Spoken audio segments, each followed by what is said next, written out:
Tigers baseball on Fox Sports Detroit is presented by Bell Tire.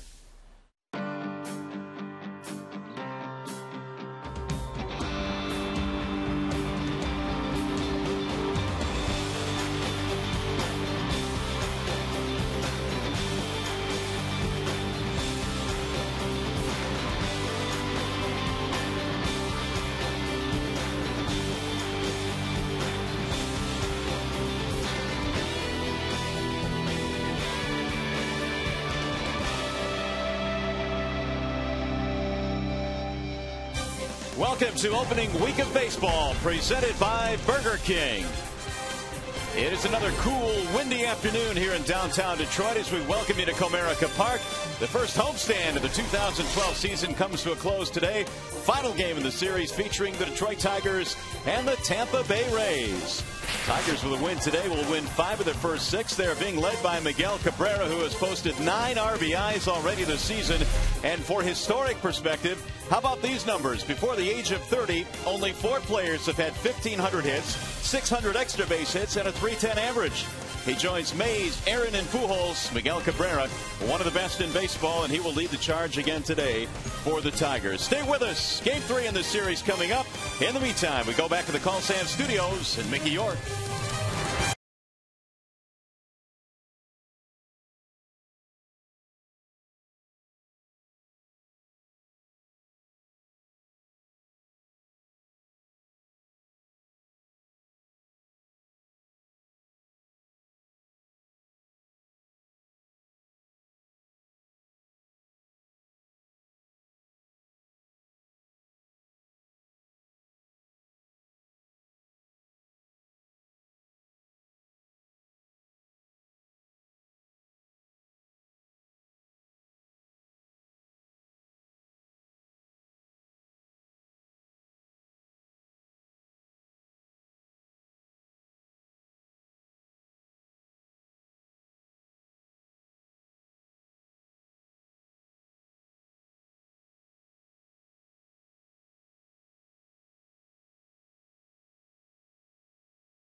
Back here at Comerica Park, where Drew Smiley takes to a big league field for the first time in his career. The first major league start today for Smiley as they host the Tampa Bay Rays right here at Comerica Park. Here is the starting lineup for the Rays this afternoon, presented by the Metro Detroit Chevy dealers. Jennings, Pena, Longoria at the top. Keppinger will DH and back cleanup, followed by Ben Zobrist and Sean Rodriguez. The bottom three is Jose Lobaton, Elliott Johnson, and Matt Joyce for the Rays. And Drew Smiley today presented by Soaring Eagle Casino. Well, the key for Drew Smiley will be to follow the leadership of the all-star catcher, Alex Avila.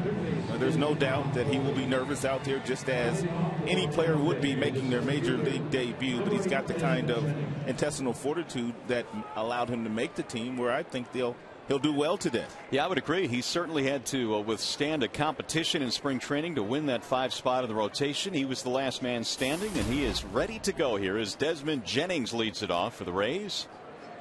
And Smiley about to throw his first major league pitch, and it's in there for a strike on Desmond Jennings. Jennings 3 for 8 in the series, facing Smiley, who had himself a really good spring. Not a whole lot of professional experience, but here he is.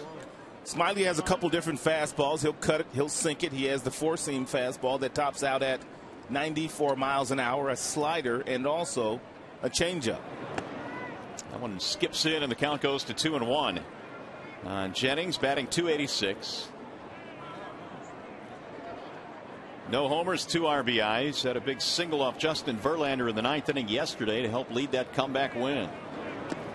That missed inside, of the count rolls to 3-1 now on Desmond Jennings. I'm still trying to figure out how the Tigers lost that game yesterday afternoon. It was pretty stunning. It's one of those games that you go home and you kind of sit down and say, what happened? And I'm sure JV was doing a bunch of that last night as well. That missed inside, and a leadoff walk to Desmond Jennings. Let's take a look at the Tigers defensively. It's always presented by Beaumont Health System. You have Delman Young in left, Jackson in center, Bosch, he's in right, Cabrera, Peralta, Rayburn, Fielder in the infield. And we told you that Avila is leading Drew Smiley this afternoon. So after the leadoff base on ball, Smiley now will face Carlos Pena, who in the series is 1 for 6. The Rays led all of baseball in base on balls last year. 672 of them. Very patient team under Joe Madden. They will take their walks. And a ball missing to Pena. Carlos Pena also has been hit by a pitch in the series. Speaking of walks, he had a base on balls in the 9th inning yesterday for Tampa.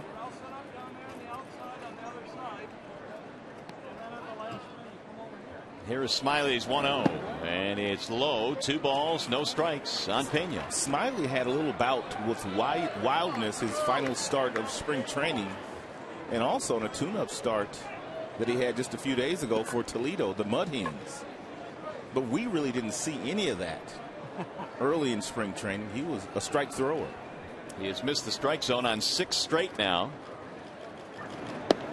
And make it 7 straight as it goes to 3-0 on Carlos Pena. He appears to be aiming the baseball right now.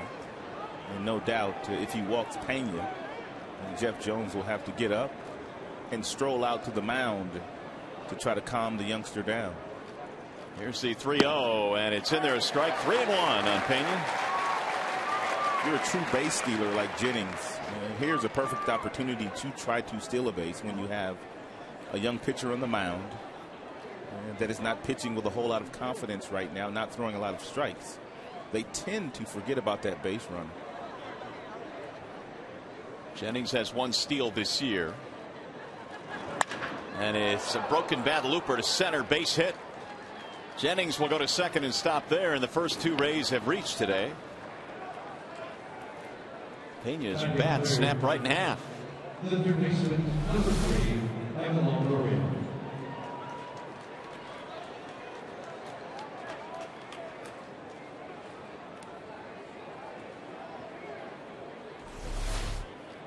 Two on, nobody out. That'll bring up Evan Longoria. Early scoring opportunity here for the Rays, who really found it tough sledding yesterday against Verlander. They didn't get their first hit till the 5th inning.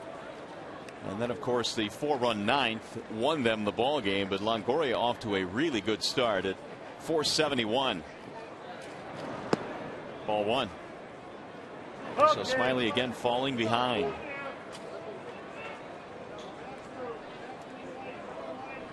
I mentioned Smiley has only 1 year of pro ball experience. Class A Lakeland, Double A Erie last year. He combined 11-6. And it's 2-0. And now Avila's going to take some time and walk out to the mound. Smiley's walks to strikeout ratio, or reverse that, strikeout to walks, was about 3-1 in the minor leagues last year. And now Jim Leland's going to join the conversation as well.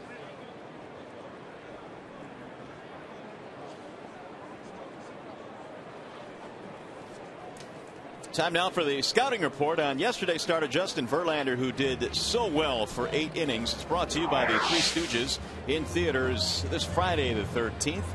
How about this yesterday? The second starting pitcher in Major League history to toss 8 scoreless innings in his first 2 outings and failed to get a win. That hadn't been done since Pete Redfern back in 1980 in the Minnesota Twins. Just an odd scene here yesterday, with as dominant as Verlander was, to come away empty.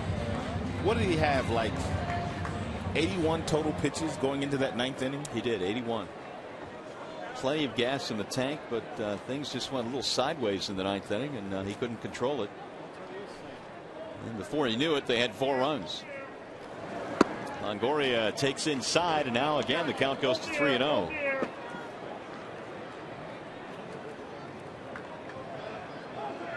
So Smiley to this point has thrown 13 pitches.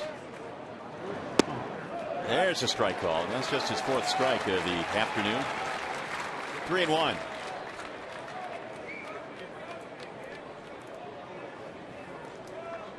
Major league debut for Smiley. Only 22 years of age. And that is roped foul, third base side. Now it's 3-2.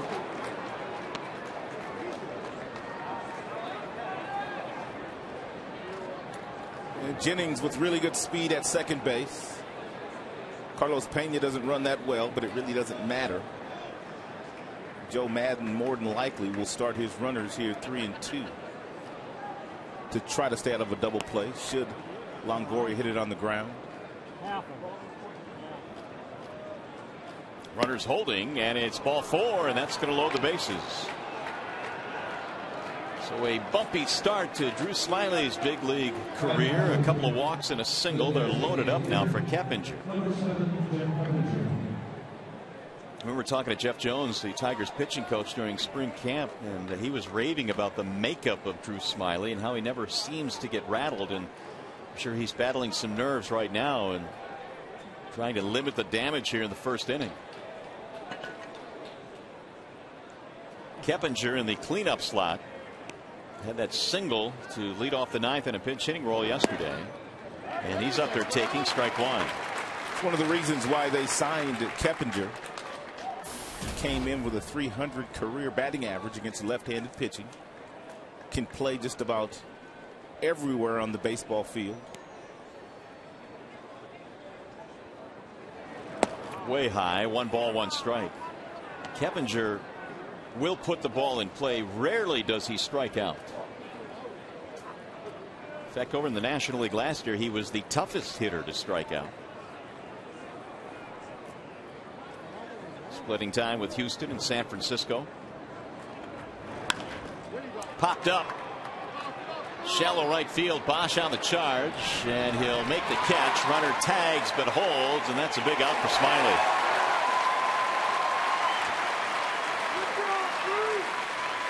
One out.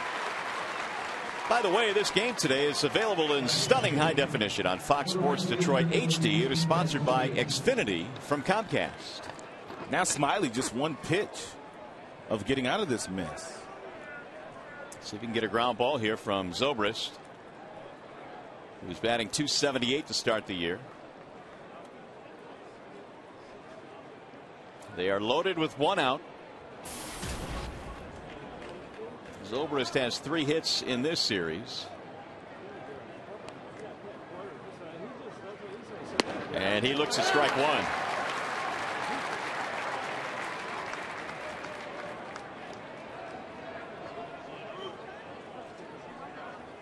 Jennings started with a walk. Pena singled. Longoria walked. Here's the 0-1. Fouled back out of play. No balls, 2 strikes. His best fastball of the afternoon, 92 miles an hour.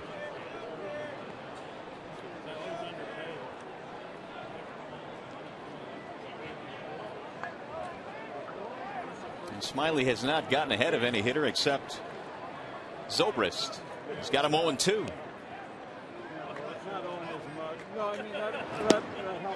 Missed it low and in. 1 ball, 2 strikes.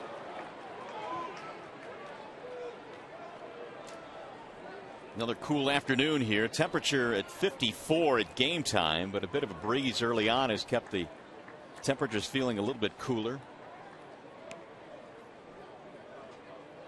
Here's the 1-2. Swing and a miss. He struck him out. Ooh, is that big? 2 gone. First big league strikeout for Smiley.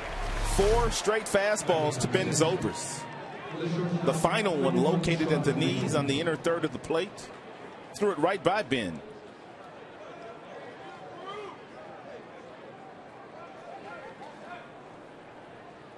And now Sean Rodriguez will step in. Bases remain loaded with Rays. Rodriguez only 1 for 11 so far this year. And he takes ball 1. I don't know what was said to Smiley by Leland or Avila, but clearly the first 2 batters of the game, Mario, he was just feeling his way out there. He's throwing the baseball now. He's letting it go now. And the arm action much more fluid. Popped him up. First base side, heading back to the seats, out of play. Yeah, it really did appear, as you said, he was aiming the ball early on, and now he's just letting her rip. He's just letting it go.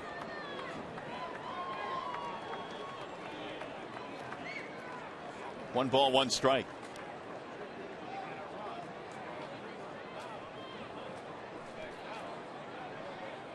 He has thrown 25 first inning pitches, but really has a chance now to get out of this mess. Rodriguez 0 for 5 in this series against the Tigers. Here's the 1-1. Swing and a miss. 1-2. Another fastball from Smiley.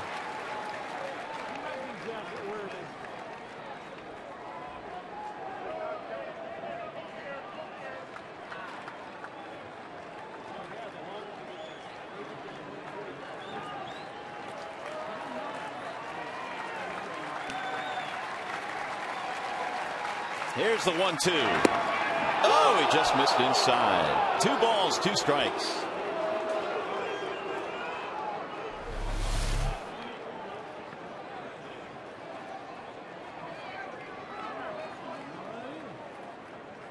Smiley thought he had it. Mark Carlson disagreed. Swing and a miss. He struck him out. And after a bumpy start out of the gate, Drew Smiley goes trotting off the field. The Rays leave him loaded.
Smiley, they left him loaded. Smiley striking out 2 hitters to end that inning. The Tigers starting lineup today presented by Big Boy. It features Jackson, Bosch, and Cabrera at the top. Cabrera out to a 471 start.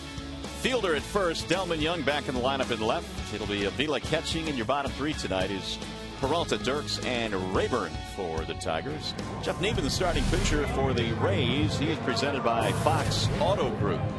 Niemann had to earn that number 5 slot in the Rays rotation with a strong spring. He beat out Wade Davis, made 23 starts last year. He won 11 games. He's been a double-digit winner in each of his first 3 full seasons in the major leagues. By the way, if the Tigers combine for 3 or more home runs today, bring a copy of the box score to a participating Arby's location tomorrow. Get a free small order of curly fries. All right, well, Drew Smiley pitched out of the big league jam, I guess you could say. Left him loaded. Now the Tigers offense goes to work. It'll be Austin Jackson, Brennan Bosch, and Miguel Cabrera facing the big right-hander Niemann.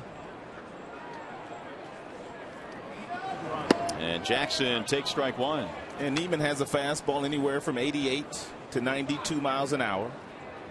Has a curveball, split-fingered fastball, an occasional slider, and a changeup.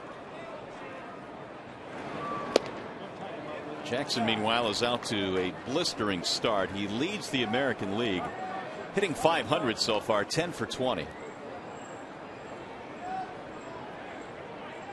And his first at bat this year of a game, his on-base percentage is .800. He's going to cue that one, though, to second base, and Johnson is right there. Let's take a look at the Tampa Bay Rays defensively, presented by Tim Hortons. Joyce, Jennings, Zobrist in the outfield. On the corners in the infield, there's Longoria, there's Pena. They both have gold gloves. And Lobaton behind the plate. Here's Bosch now with 1 out.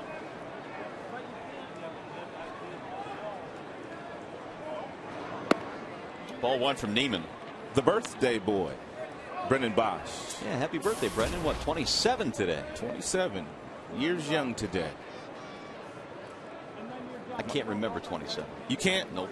Well, then again, maybe I'm just suppressing it. I don't know.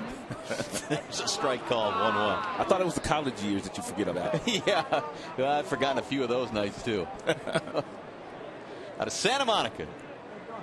Big Brennan, 6'4", 235. Off to a little bit of a slow start. He's 2 for 8 in the series. Niemann's 1-1.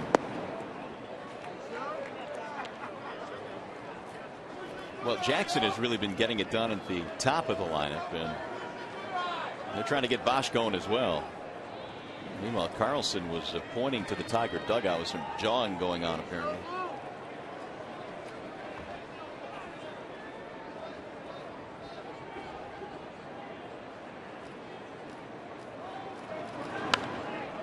That is skied to the right side, foul ground. There may be room. There is not. Back out of play. Got to believe that once they get Bosch going, with Jackson hitting as well as he is to start the year, that's when the Tigers offense really will start to click. And that will create tons of opportunities for the big fella and Prince.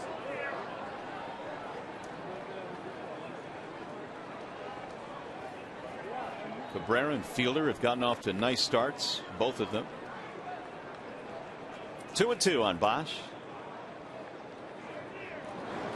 And he missed with it outside. 3-2. Brendan has laid off a couple of borderline breaking balls already today at the bottom of the strike zone, which he had a very difficult time of doing yesterday. And just about every out that Brennan made in the ball game yesterday was grounded to the right side of the infield because he was in front of everything. In the air to center field. Desmond Jennings has plenty of room out there. 2 up, 2 down on the Tigers first.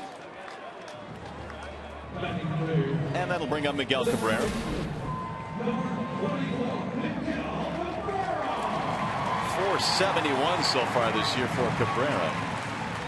And 9 RBIs in his first 5 games. The 9 RBIs leads the American League.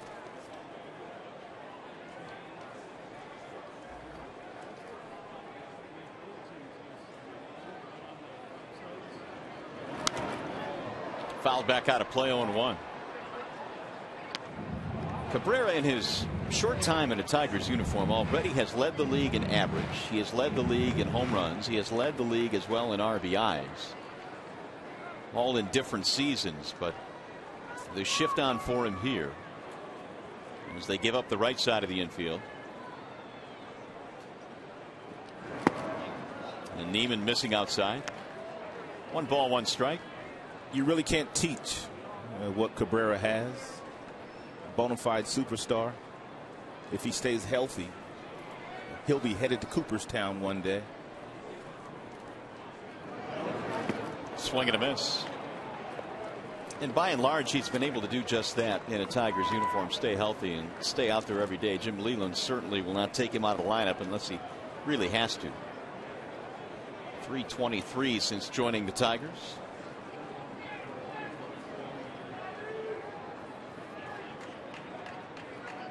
Here is Niemann's 1-2 pitch.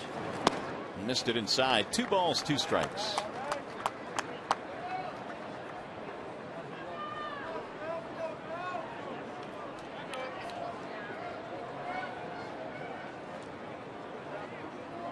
Niemann, 29 years old, former first-round pick of the Rays. Ball inside again, and the count fills now 3-2 as he comes in at the chest of Miguel Cabrera.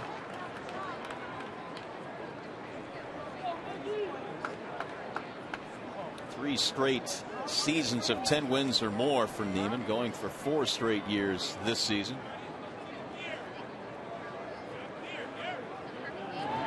And he got him looking. Strike 3. Well, Cabrera's out of there. The Tigers go 1-2-3, and Niemann has his first strikeout. 1 inning in the books.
On Fox Sports Detroit is brought to you by Comerica Bank. Strength and stability since 1849. Chrysler, imported from Detroit. And by Capri Sun, no artificial colors, flavors, or preservatives. Back here in the Motor City, downtown Detroit, Comerica Park, as we wrap up this series against the Rays. No score as we head to the second. Drew Smiley facing the bottom 3 hitters in Joe Maddon's lineup today. Jose Lobaton looks at a strike. 0-1. Well, you would think, Rod, that with that first inning out of the way now, Mr. Smiley's probably a little bit more relaxed. I would think so. Walked a couple, gave up a hit, left him loaded. Swing and a miss, and now quickly 0-2. Nice changeup. Didn't have much feel for that changeup in the first inning. The majority of the pitches that he threw to get out of that jam were good fastballs. Lobaton batting 143 at the start of the new year. Jose Molina caught the first game. Lobaton has caught the second 2 in this series. Here's the 1-2 pitch. 2 balls, 2 strikes. Smiley kind of put himself on the map by what he did after the season last year. Pitching for Team USA in the Pan American Games. 2-0 record.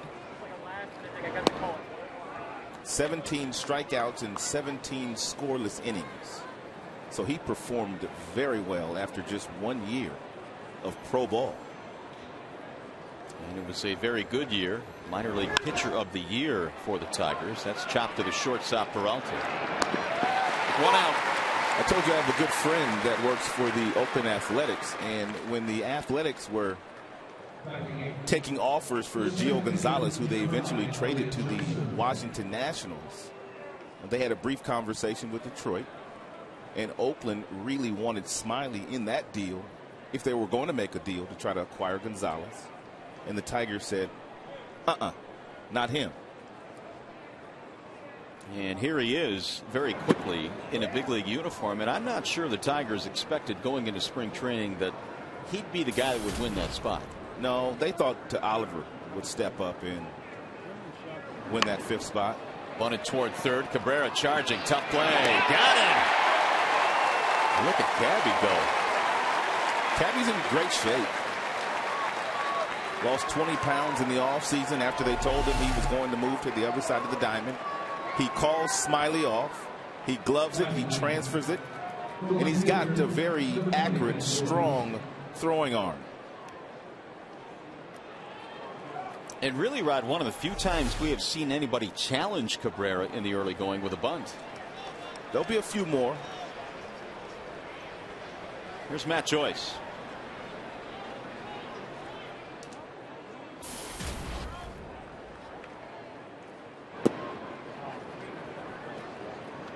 Joyce 1 for 7 in the series. He was batting cleanup yesterday, and he's batting 9th today. Ball high. 2-0.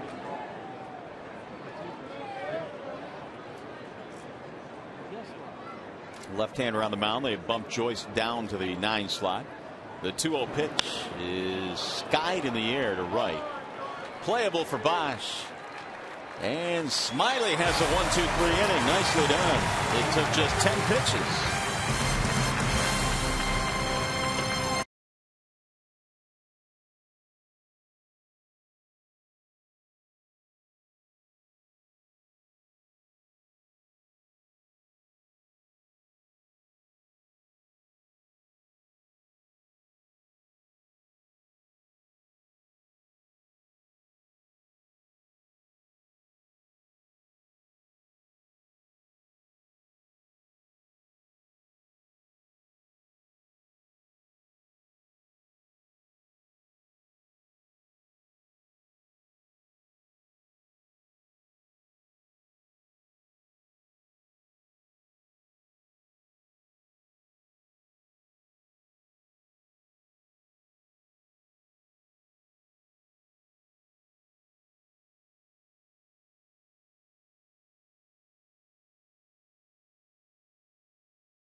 Bottom of the second now here at Comerica Park. Drew Smiley, after throwing 28 pitches and leaving the bases loaded in the first, throws just 10 pitches in the second.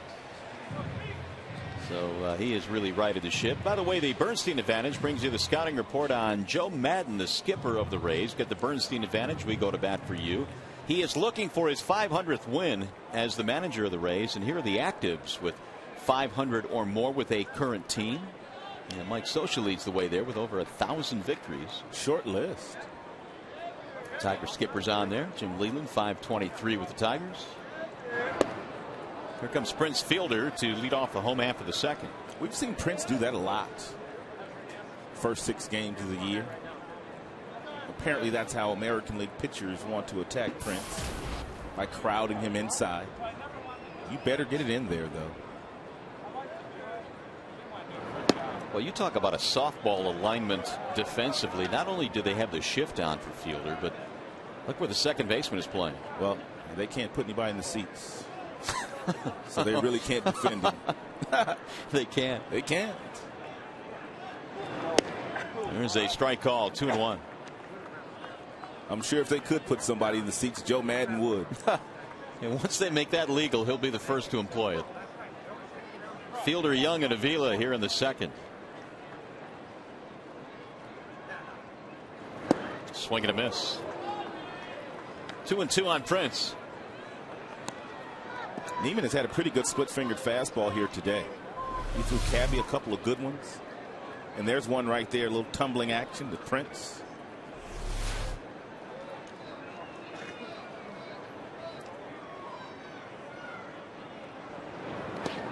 That one bounced in, 3-2. Not afraid to throw that breaking ball when he's behind in the count either. He has the built-in advantage. He is 6 feet 9 inches, which means he is throwing straight downhill. And after he strides, because he's so tall, as a hitter, it looked like the ball's right on top of you as soon as he delivers it. Bouncer back up the middle. Longoria ranging behind second base to throw him out. That, folks, is a 5-3 ground out. I think Longoria played a little shortstop at he did at Long Beach before he had to move for that guy that plays now for the Colorado Rockies, Tulowitzki. Tulo and Longo played in the same infield at Long Beach State. How about that? I don't think anything got through the left side of the infield for the Dirtbags. That's their nickname at Long Beach State. Here's Delman Young. That is one of the, I think, really good things about interleague play. We got a chance to see Tulowitzki last year out in Colorado, and boy, you're just so impressed when you see him live. He was nice. Matt Kemp was good. I thoroughly enjoyed the opponents last year in interleague play. We saw some good players. See the Cubs this year, the Reds, among the interleague opponents. Pirates again. Cardinals, I believe. Yep. Colorado coming in. Roll to short. Backhanding there is Rodriguez. Delman is out of there, 2 gone. 5 up, 5 down against Jeff Niemann.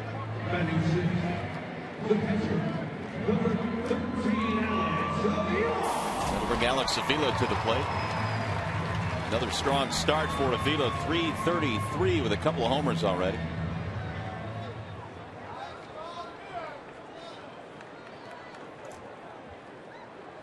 You just admire the way that Avila carries himself. Never gets up too high, never goes down too low after a bad game. Just real even keel, which is really what you need to have at this level, because there are so many games and there are so many peaks and valleys. I think that's probably his personality more than anything else, but growing up around the game probably taught that to him as well. He knows that and has seen it firsthand how much of a grind this game is, especially at the position that he plays, where you're getting beaten up on a daily basis. Kind of a quiet confidence for Avila. 1 ball, 1 strike. They call that swagger these days. Confidence is cool too. Missed it inside, 2-1.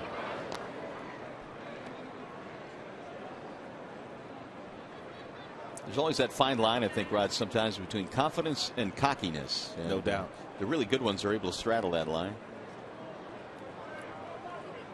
The 2-1 pitch. So it's 3-1 on Avila. Tigers continue to see outstanding pitcher after outstanding pitcher to start this year. 3 really good ones against Boston, 3 good ones here against Tampa. And he got him. Or no, it's strike 2, I beg your pardon, on the outside part of the plate. Avila having a long look now with Mark Carlson. Cut fastball from Niemann. We'll see how much plate it gets, if it gets any. Barely the edge. Now the 3-2 pitch. Driven to right center field. Jennings on the run. It'll drop in, base hit. Avila with a 2-out single. Well, the Tigers have their first hit this afternoon. Avila patiently waited for something that he could hit hard. He finally got a breaking ball that was in. It wasn't down. It was right around the belt buckle, but a pretty swing by Avila, who continues to use the entire diamond. I mean, he's one of those guys that will go foul line to foul line as well. Exceptional opposite field hitter. Here's Peralta. Johnny's 6 for 19.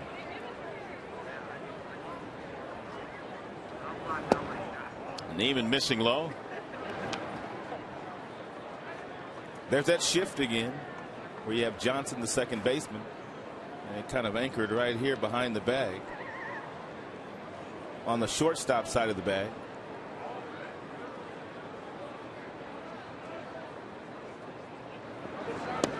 It's one thing to move your defenders around as much as Joe Madden does. He must have tremendous confidence in his pitching staff to be able to hit their spots and throw to hitters' weaknesses. It's a good point. And they're also obviously following scouting reports to the letter to absolutely give up one side of the infield, which is what they're doing again here against Peralta. That's pulled to the shortstop. Well, scouted him perfectly there. They'll get the force, and that will end the inning. No runs and a hit, 1 left. Tigers baseball this afternoon, presented by Bell Tire.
Joining us, Drew Smiley, who is making his major league debut here this afternoon at Comerica Park, got off to a shaky start. He walked 2 of the first 3 hitters that he saw, gave up a base hit as well.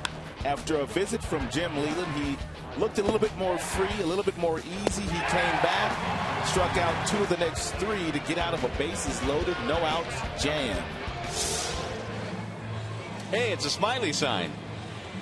And Drew off to a really nice start after, as you mentioned, that little bit of a rocky start. All smiles right now, and Drew will go back to work here facing the top of the Tampa lineup. It'll be Jennings, Pena, and Longoria. They say smiling is good for your health. I believe it. Jennings had a base on balls back in the first. It sure beats frowning, doesn't it? They just said it's good for you to smile a couple of times a day. Ball one to Jennings. I think I saw that on Dr. Oz or something like that. Is that what you do with your days? I do check Dr. Oz out from time to time now. He drops some knowledge on you? He does. He does. Dr. Oz. 1 ball, 1 strike. I wonder what the scientific basis for that is. Good mood, I guess. You know what I mean? Here is Smiley's 1-1. Let's say they're a strike, 1 and 2. You don't ever watch Dr. Oz? Occasionally.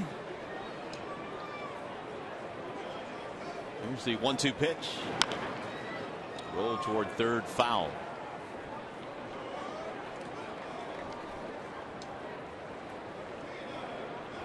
One of the things that Jim has never been afraid to do since taking over the managerial reins of the Tigers in '06. Not afraid to use young players. Not afraid to bring young players up and throw them out there. Swing and a miss. Jennings is out of there. He did it with Verlander when he was young. He did it with Porcello. He gives them a chance.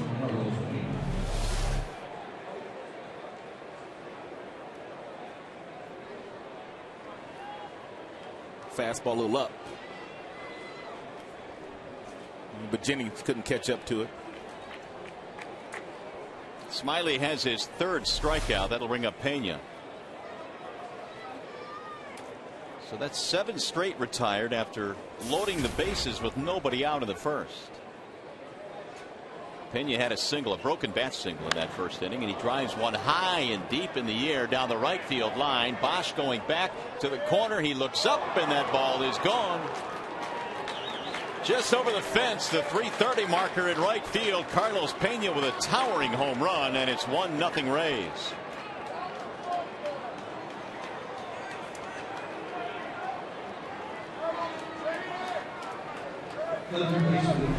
Smiley has gotten himself into a pattern of throwing lots of fastballs on the first pitch.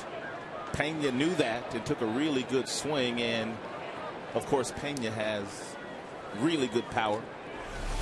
Off to a great start in his 2nd tour of duty in a Rays uniform. So Pena hits his 3rd home run of the season. He smacked 28 of them last year with the Cubs.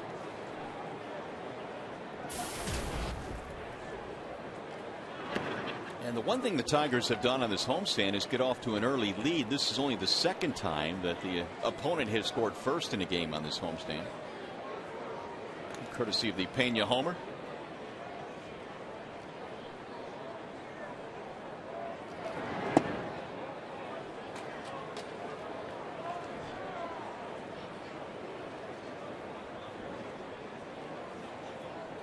Evan Longoria, the batter.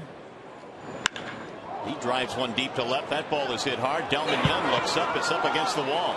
Longoria hustling into second base. The throw is offline. Otherwise, they had a shot. So it's a 1-out double. And while we have a chance, time for a game break. To the studio we go with Mickey York.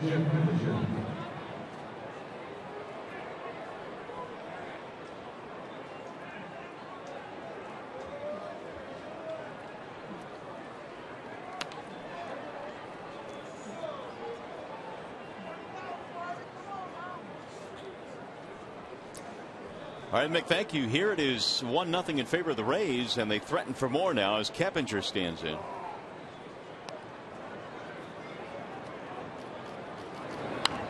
That's fouled straight back, 0-1. One thing Smiley's going to have to do, and he's going to have to use some more breaking balls. He's going to have to use a few changeups. Pena jumped on a fastball, as did Longoria.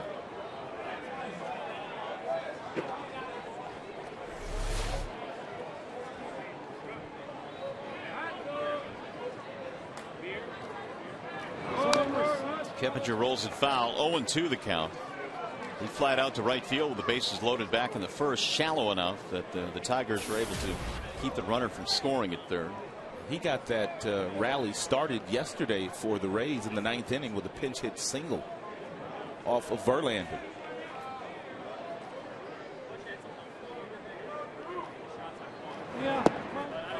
Smiley missed.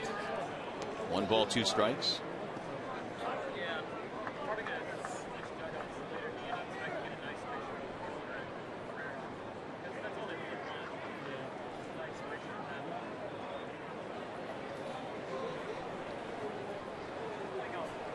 Here's the 1-2. Rolled foul. By the way, we got some research on smiling and frowning handed to us. Chuck Fair, our keeper of the booth, looked it up, Rod. And what did he come up with? It takes 43 muscles to frown. 43 facial muscles to frown, only 17 to smile. There you have it. So it's less work to smile. You might as well just smile. There you have it. Dr. Oz knows his stuff. Here's the 1-2. Little pop up. The second baseman Rayburn hauls it in. 2 gone.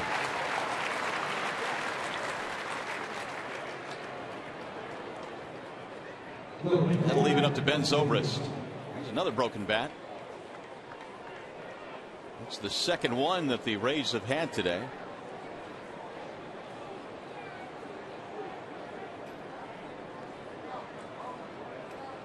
Zobrist a strikeout victim in the first.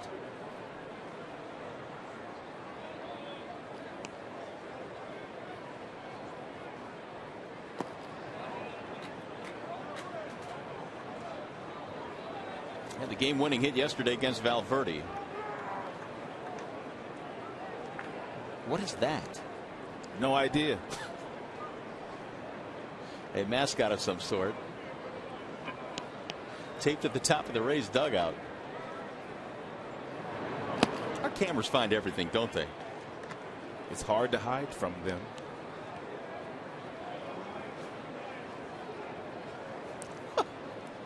I don't even want to know what that is.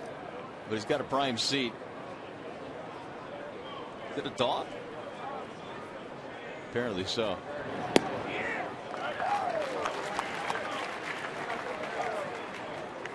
Two and one on Zobrist.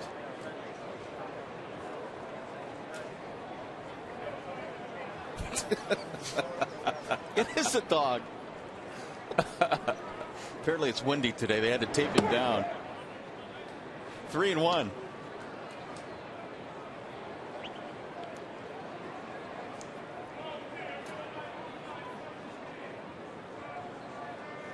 Smiley gave up the double to Longoria following the homer. Trying to limit the damage here in the third. 1-0 Rays.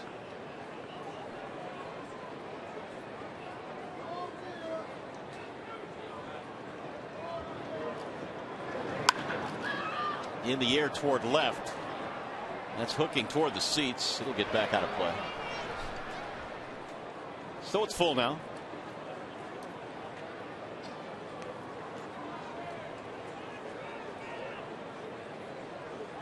All right, we're getting some information on that dog now.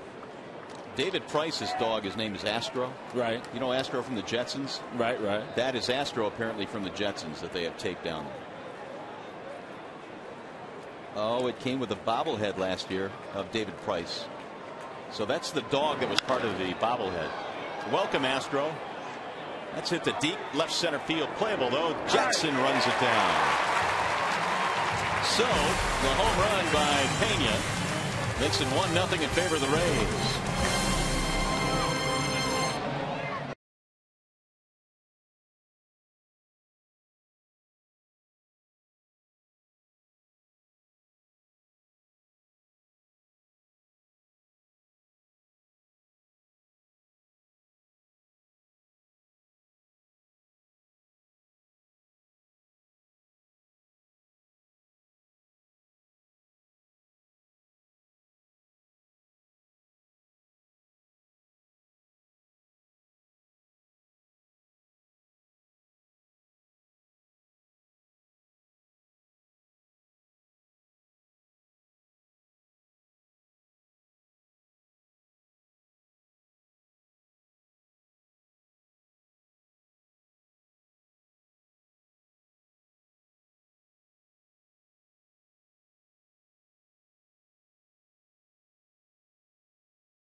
report card. Since 2009, the Tigers are 157-91 at home. That's a .633 winning percentage.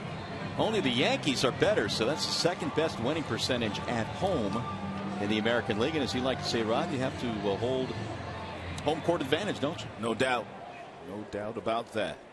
And the Tigers have done just that over the last couple of years.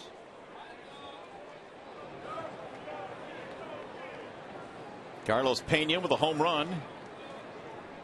A solo shot down the right field line, giving Jeff Niemann a 1-0 lead to work with now as we go to the bottom of the third here at Comerica. Andy Dirks leading it off.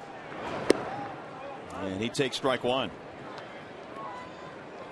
Dirks, then Rayburn, and then back up to the top, Austin Jackson.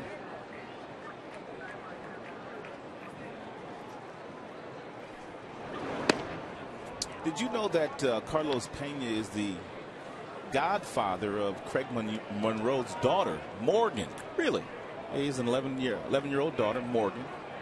Also has twins, does Monroe, our new studio analyst. And he and Pena grew up together, good buddies, started their professional careers together.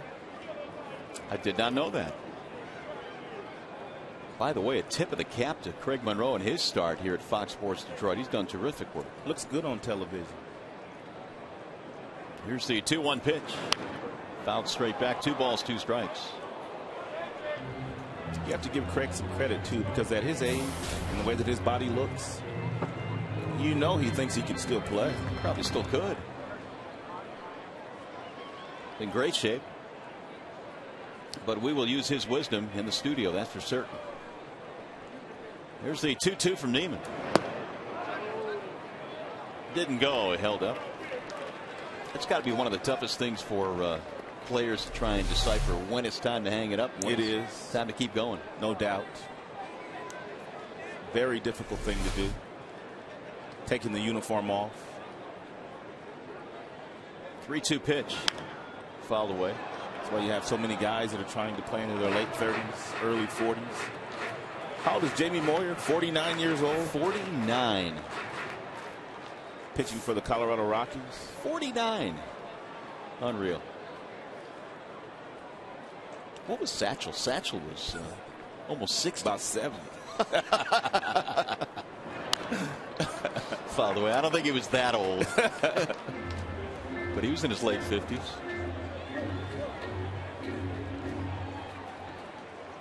Dirks sits safely in 3. Big spring for Andy. Hit .429 down in Lakeland this March. Here's the 3-2 again. And another one back out of play. It's one of the things that Jim does very well, and that's utilize his entire 25-man roster. And coming off the huge spring that Dirks had, Jim taking advantage of that by giving him a few starts early this year to make sure that he stayed fresh and stayed hot. Swing and a miss. And Niemann has a strikeout. It's not that Niemann is overpowering, but as I told you earlier, at 6 feet 9 inches, it appears that he's just throwing the ball straight downhill. As a hitter, you don't really ever get a good look at it. It doesn't stay on the same plane from the time it leaves his hand until it gets into the hitting zone. It looks like the ball on occasion is going to bounce when he's at the bottom of the strike zone. Well, Dirks fought him tooth and nail there. A 9-pitch strikeout from Niemann. That's what some of the Cleveland Indians hitters told me last year about Pfister. Pfister pitched so well against Cleveland. They said that because he throws from that arm slot and he's so tall, it literally looked like the ball was going to bounce. And next thing you know, it's right around your knees. Niemann 6'9", 260. Had quite a career at Rice University. In fact, as a sophomore was 17-0. And Rice won the national championship.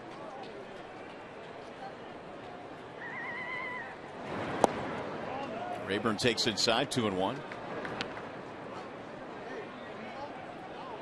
Niemann was part of a big staff at Rice. Philip Humber was one of his teammates there. Pitching now for Chicago. Here's the 2-1, and it's outside. 3 balls, 1 strike.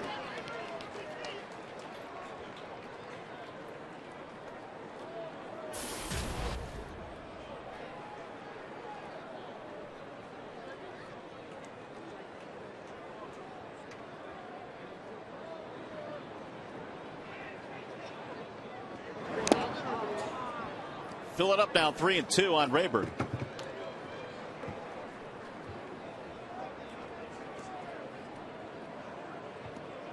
Niemann has gone to the full count 6 times already.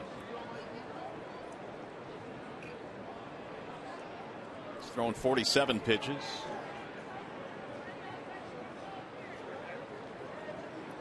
And the 3-2.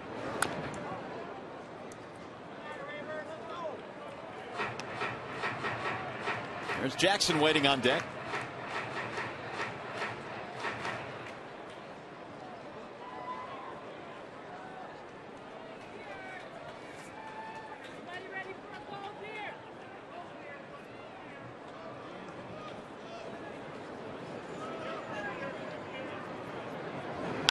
Ground ball to third, behind the bag, Longoria.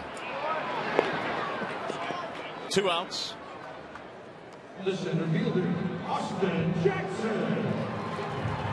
That'll bring up Austin Jackson.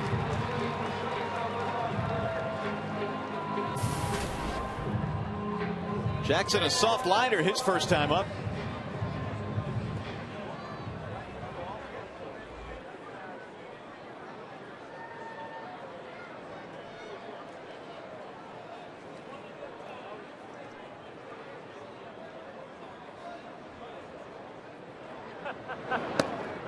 In there for a strike, 0-1 on Jackson.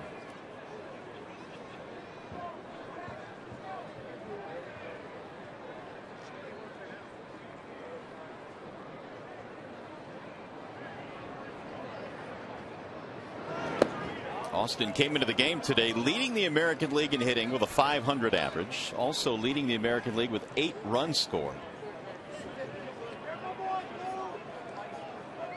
The epitome of a table setter. First week of this season for the Tigers.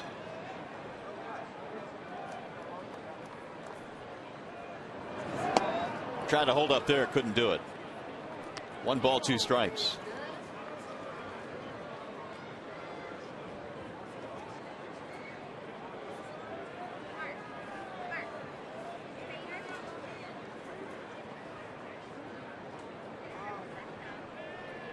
And Niemann ready now with a 1-2 pitch.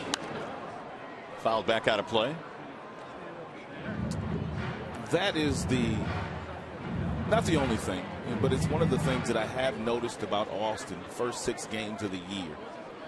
When he does find himself in a count where there are 2 strikes, he's been able to foul off some really tough pitchers' pitches.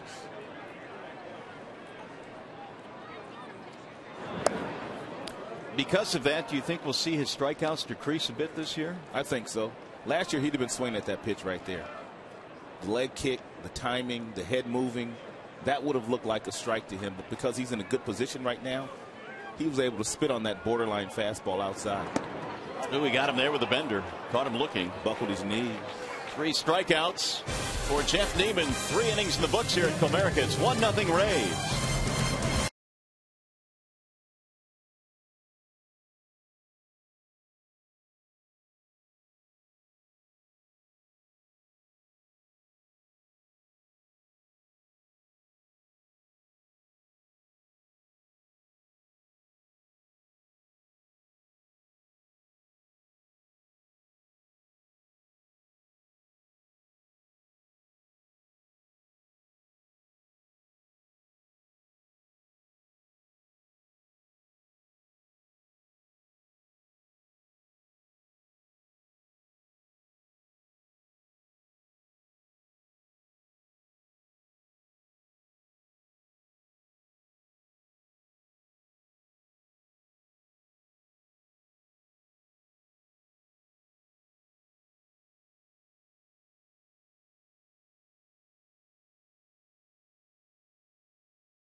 On Fox Sports Detroit is brought to you by Burger King, the proud sponsor of opening week baseball. Back here at Comerica Park in downtown Detroit, Tigers trailing here this afternoon by a score of 1-0. Drew Smiley had a 1-2-3 second. He left the bases loaded in the first. They finally got to him though in the third on the home run by Pena. But that's it so far. And Smiley back to work now, facing Sean Rodriguez to lead it off. Rodriguez struck out his first time up. And he fouls it back out of play. Rodriguez is now 1 for 12. He had a single in his first at bat on opening day against CC Sabathia, but he's been held hitless since. The 0-1 is low. 1 ball, 1 strike. And Rodriguez grew up in the Angels organization, where Joe Madden was the bench coach in the big leagues. Had a chance to acquire him after he became the manager in Tampa, and did so. He was involved in that Scott Kazmir deal.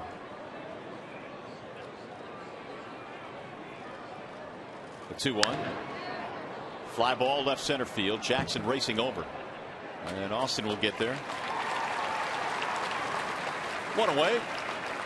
Hey, you can vote for your Tigers McDonald's Player of the Game, presented by the McCafe Frappe.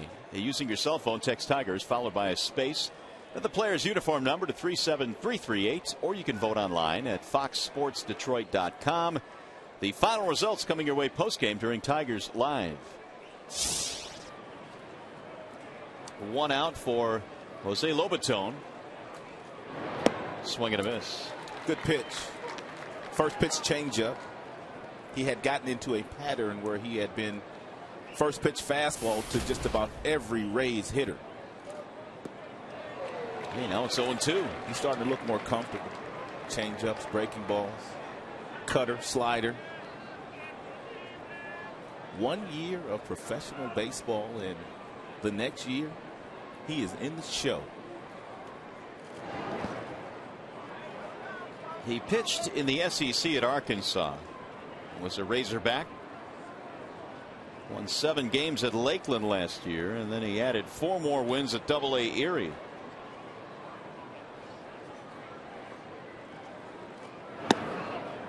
Ball high. Just the 6th player drafted in that 2010 draft to make it to the major leagues. 6th pitcher? 6th pitcher? Yeah. I don't think we've had any position players that have made it to the major leagues yet. Here's the 2-2. Right back up the middle and right through the wickets. It'll get into center field. Smiley did a little dance to try and get out of the way of that one. Here are the guys you're talking about. Some good ones. We'll see Sale this weekend. He'll get a start against the Tigers when we go to Chicago. Drew Pomeranz in that deal. Chase Ruffin. We traded him to the Seattle Mariners. Chance Ruffin? Chance. He's got to get himself in a better position to field that ball, though. Once you deliver the ball toward home plate, you have to become a defender.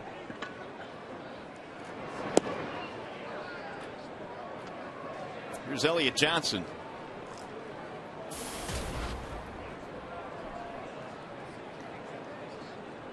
Johnson was thrown out by Cabrera back in the 2nd inning. And a nice play by Miguel, charging a bunt.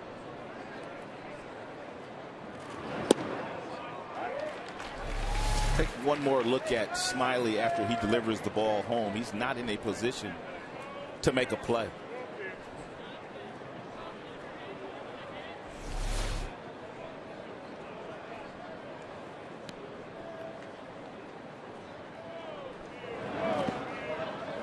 I'm sure that Drew probably had a chance to spend some time with the gambler, Kenny Rogers, who was in spring training as an instructor. Kenny was a great fielder, had a really good pickoff move, and he worked with all the left-handers in spring. And you really got spoiled watching Kenny Rogers play defense. I mean, he would throw his body at a ball if he had a chance to record an out. He sure did. Roll toward third, foul. I mean, you just got the feeling when Kenny Rogers was on the mound that he valued outs so much that he was willing to lay out for him. Well, he was a sinker baller and threw a lot of ground balls. Therefore, there were a lot of right-handers that would simply try to take that ball right back up the middle. Yeah, but he was able to make a lot of plays because of the position that he got himself in after he delivered the ball to home plate. There's the 2-2. And it missed. 3 balls, 2 strikes.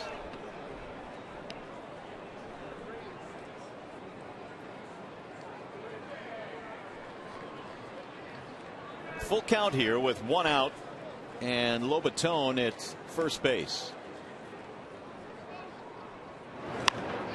Popped up foul. Headed back to the seats.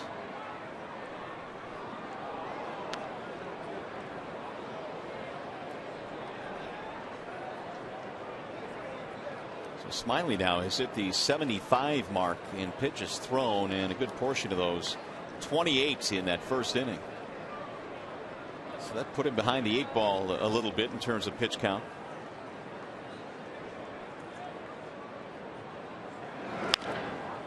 Fouled off again.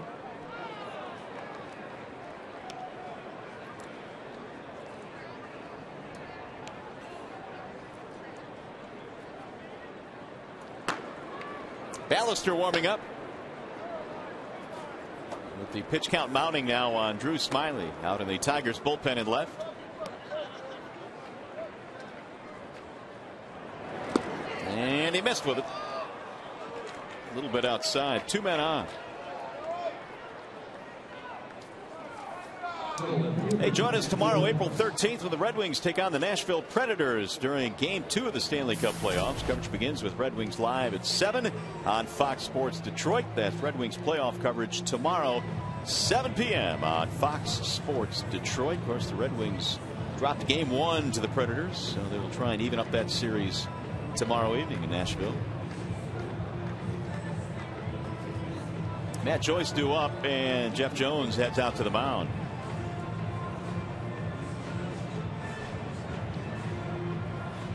Smiley had Leland visit him in that first inning when they loaded the bases. Now the pitching coach comes out here in the 4th.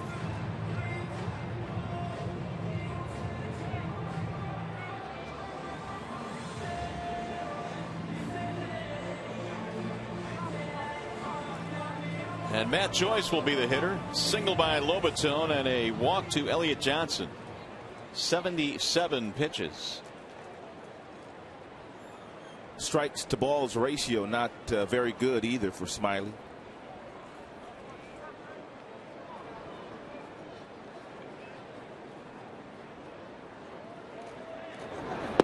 Wave and a miss. 0-1 on Joyce.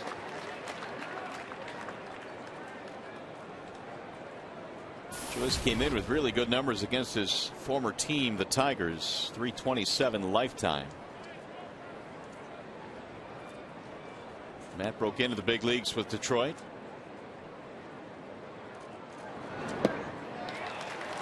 And now quickly 0-2.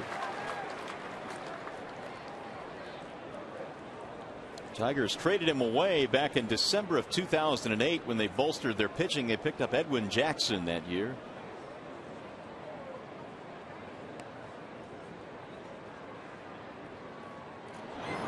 Checked it, but he missed.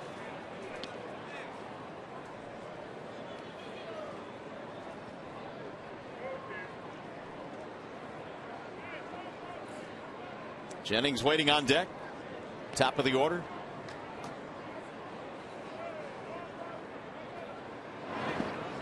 Avila blocks it. Runners hold.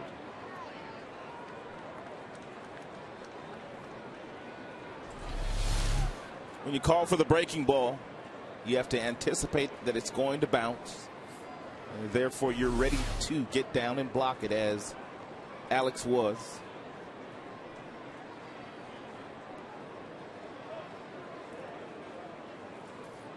Alex really hasn't been catching that long. Didn't start catching, what, until his second year of college? That's what makes it amazing how quickly he has come, really, in all phases of his defensive work. Calling games, handling the pitching staff, blocking balls, accurate throwing arm. to second or third. And can hit. That's popped up. Middle of the diamond, Peralta. And Joyce is out.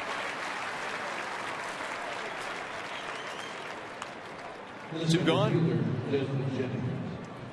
Well, good news for the Rays. Jeremy Hellickson is okay. He is in the dugout. He was in the hospital last night after getting hit in the head during batting practice. He was throwing his side in the bullpen and was hit on a ball that Austin Jackson hit during BP. That's good to see. Last year's Rookie of the Year. He has a great feel for pitching. Jennings again leaving the strike zone, 0-1. Desmond struck out back in the third. Well, you might as well stay up there if he's going to swing at it. And keep throwing it until he proves to you that he will lay off of it. 1-1.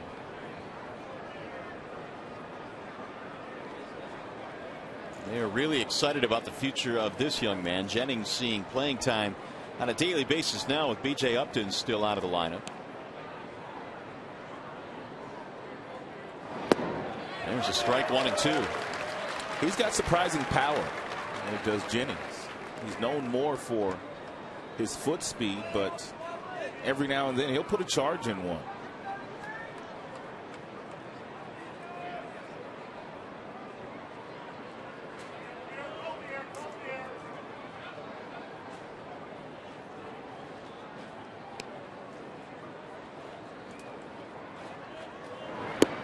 Got him, strike three. Smiley does a nice job of pitching through a jam here in the fourth. Fourth strikeout of the game for Drew.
TNT trivia question here this afternoon. Here it is. What three Tigers have led the club in average home run and RBIs in a season at least 3 times?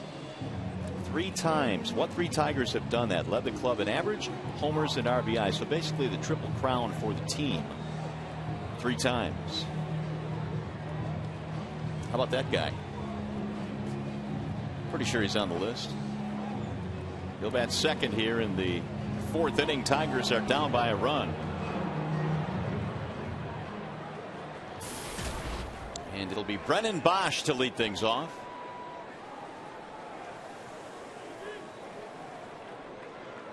The second time through the batting order for the Tigers against Niemann. And let's see if they can get some better swings against them. Niemann has needed 55 pitches to get through 3 innings. He has kept the Tigers off the board to this point with only 1 hit, and that was a single by Avila back in the 2nd.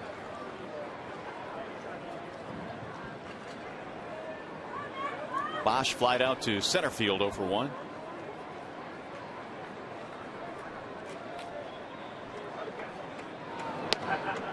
Ball inside to Brennan. 1 ball, 1 strike. Just about every pitcher these days is trying to learn to throw a cut fastball. That last pitch by Niemann was a cutter. Seems to be the new pitch of choice for a lot of big leaguers. Slap to left field, sinking, and caught on the run by Matt Joyce. 1 out. Not many of them, though, can throw it as well as the master, Mariano Rivera. No, they cannot. Headed to the Hall of Fame based on that pitch. Here is Cabrera.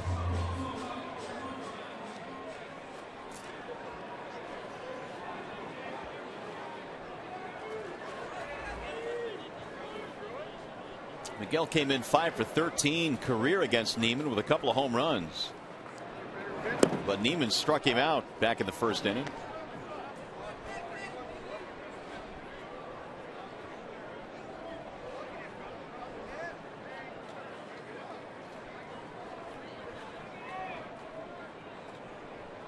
Here's the 0-1. Fouled back. No balls, 2 strikes. He was able to strike Cabrera out looking on an outstanding curveball. We'll see if he tries to fool him again with that pitch.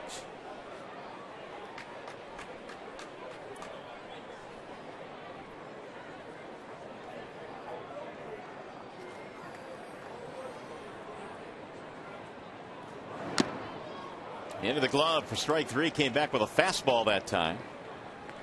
And he has fanned Cabrera twice in this game. Well located fastball.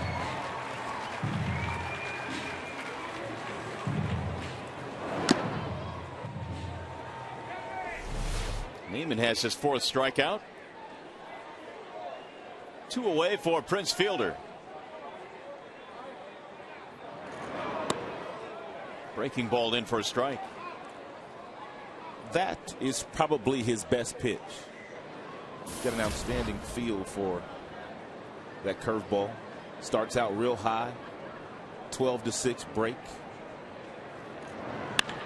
That one is slapped up the middle into center.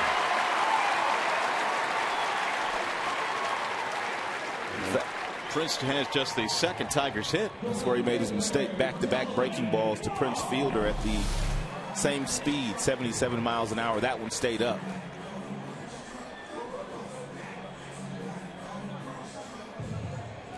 That'll keep the inning going for Delman Young. Right through the box. Prince now 1 for 2 today. Young hit a ground ball his first time, 0 for 1.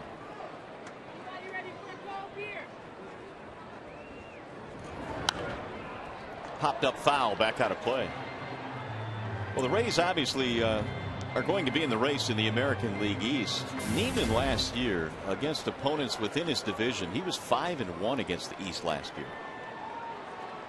And the Rays year in and year out have to go up against the big boys, the Yankees, the Red Sox. The Blue Jays are even coming now with a good ball club.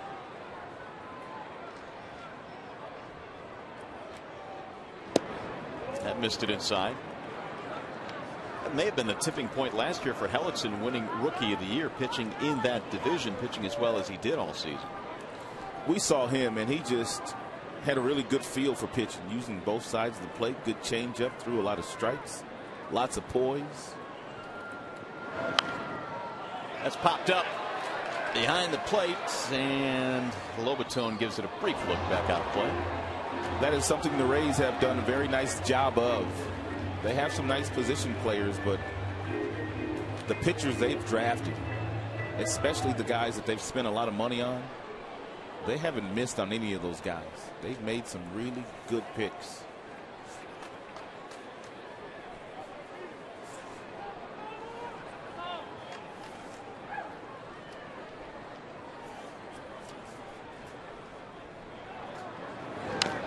Well, they say in baseball that you never really can have too much pitching. And I think the Tigers obviously were looking to upgrade their pitching as well.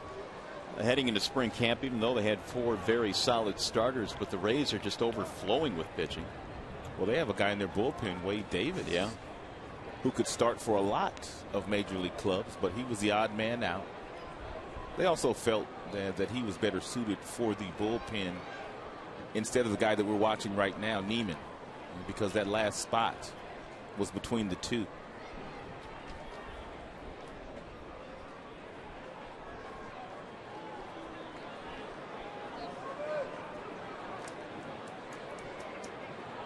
One and two on Delman Young.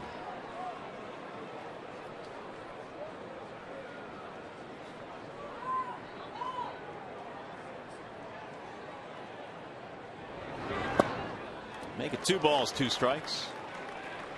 Young last year was acquired on August 15th by the Tigers. They got him from the Minnesota Twins, and he provided a lot of thump in the Tigers lineup down the stretch and even in the postseason. Tigers were a different club after they acquired Young and Pfister. 2 quality upgrades. Driven toward left field, hit well. Joyce on the move, runs it down in the gap. Inning over, no runs, 1 hit, 4 on the score sheet. Still 1-0 Tampa.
Ball on Fox Sports Detroit is brought to you by Arby's. Arby's value menu will have you coming back for more without emptying your wallets.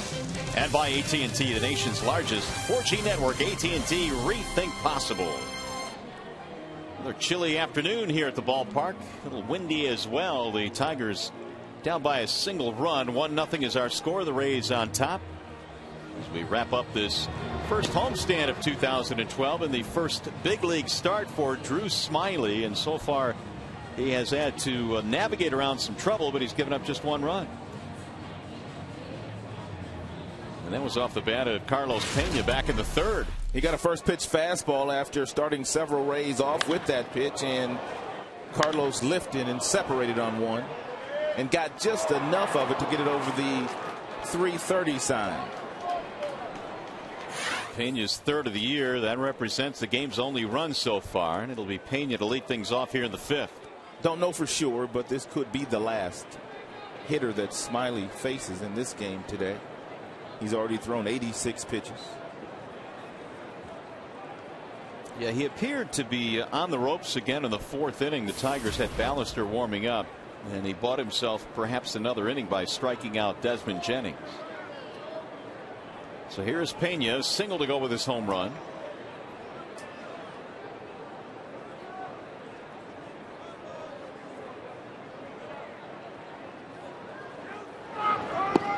Pena is a really good example of how sometimes spring training means absolutely nothing to veteran players. He hit 107 this spring, and he was really scuffling, and then he came out of the chute, hit a grand slam in his first at bat against CC Sabathia.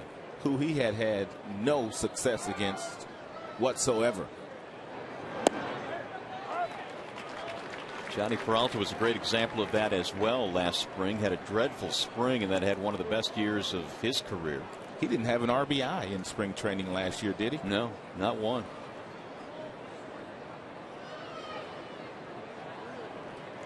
Here's the 1-1 pitch.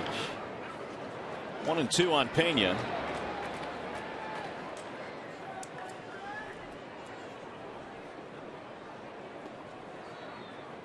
Carlos played with the Tigers from 2002 to 2005. This is his second stint with the Rays.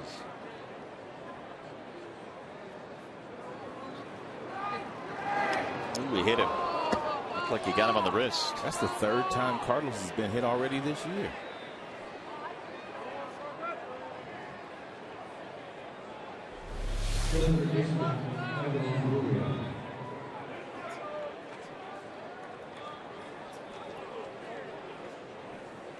So Pena hit for the second time in this series. And Jim Leyland making his way out to the hill. Meanwhile, they'll take a look at Pena to make sure he's all right. But Smiley's day is done. He will depart here in the fifth inning. Wallside windows pitching change. We'll be back to the ballpark.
For 1-0 in favor of Tampa here in the fifth. Time now for the Ace Hardware Scott's fan poll question of the game, and here it is today. What team will be the Tigers' biggest threat to win the AL Central Division this year?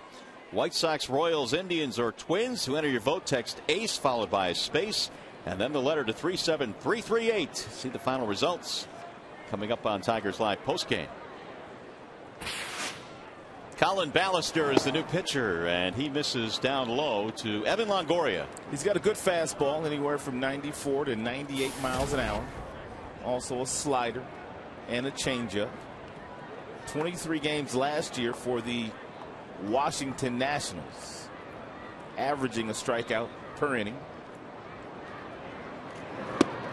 That's in there right at the knees. 1 ball, 1 strike on Longoria.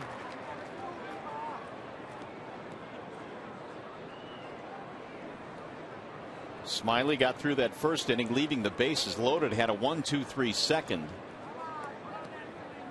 And he gave up a run, left a couple runners stranded. Breaking ball in there, 1-2.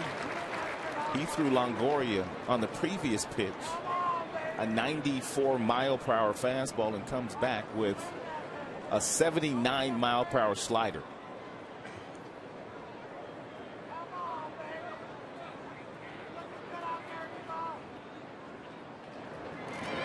Swing and a miss. And he disposes of Longoria. 5 strikeouts for Tigers pitching.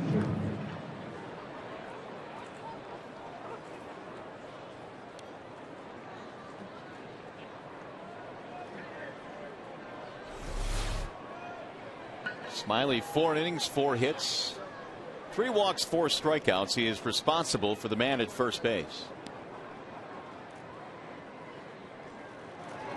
Keppinger bails out on a breaking ball, 0-1.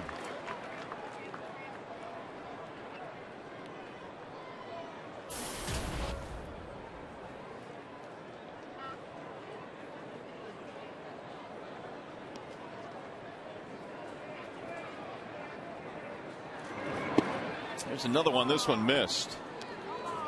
Interesting trade that brought Ballister to the Tigers. Ryan Perry going the other way, and I guess the Tigers felt they gave Perry every opportunity to stick here in the big leagues, and maybe a change of scenery will help him.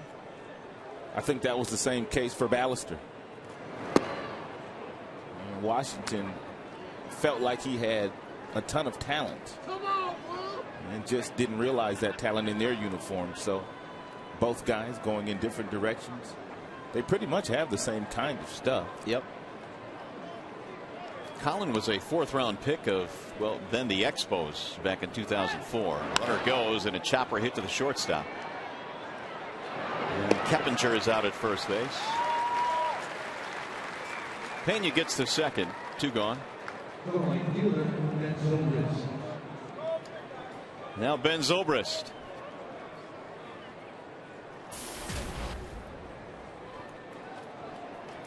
Strikeout and a fly out for Zobrist. He will not bat with first base open. They'll walk him intentionally. And they have Sean Rodriguez due next. It was Zobrist that delivered the game-winning hit against Jose Valverde in the 9th inning yesterday. So they will not face him here in the 5th.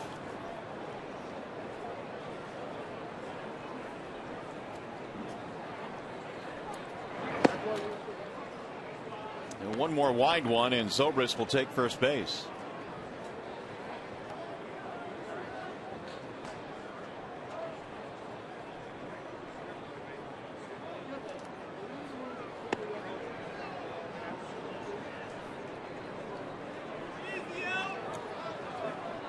Hey fans, you can see the Tigers battle the Mariners April 24th and 25th at 7:05 p.m. and take advantage of the Super Spring Special. $16 mezzanine seats are $10 and $24 upper box seats only $12. Call 866-66-TIGER or visit tigers.com. Seattle out to a 4-3 start over in the American League West, right behind Texas. The Bender drops in. Strike 1 on Sean Rodriguez. If you're not the Angels and if you're not the Rangers in the American League West, you better get off to a good start or you will get buried in that division. The 0-1. No balls, 2 strikes. 0 for 7 today with men in scoring position for Tampa. They really had some chances back in that first inning when they loaded them up with nobody out and didn't score. Smiley settled in. Here's the 0-2. Swing and a miss. Down he goes. Inning over. 6 strikeouts for Tigers pitching today. They go to the bottom of the 5th.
4 hits of the year were all opposite field variety. And I asked him, are you looking to go in that direction? He said, not really. He says, but that's where people are pitching me now. So when they do, I simply drive the ball that way. But he also has been catching very nicely at the beginning of the year. Very accurate with his throws, handling the pitching staff, blocking everything in the dirt. Really maturing as one of your top young catchers in the game. And in the month of April, you can see the improvement the last 3 seasons. He hit .329 last April. .375 is his start this year. Really turning into a well-rounded major league catcher. Avila, Peralta, Dirks. Here in the 5th against Niemann, it's still 1-0 in favor of Tampa, and the Pena home run, that has been it. Breaking ball on the outside corner, 0-1. Rays pitching has slowed the Tigers' hot offense down the last couple of days. James Shields was really good yesterday.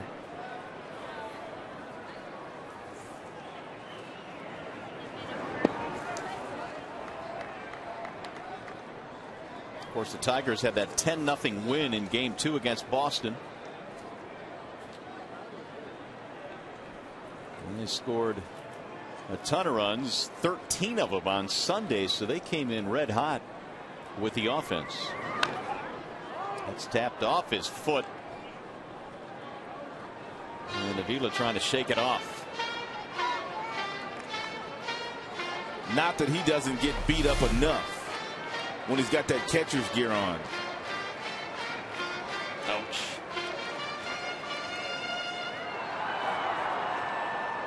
This one a self-inflicted wound. Is that off the back? It appeared to be. I thought it was off the front foot, but it wasn't.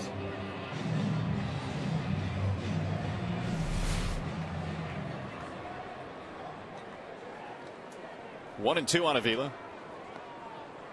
Alex had a single back in the 2nd, one of only 2 hits that Niemann has allowed today.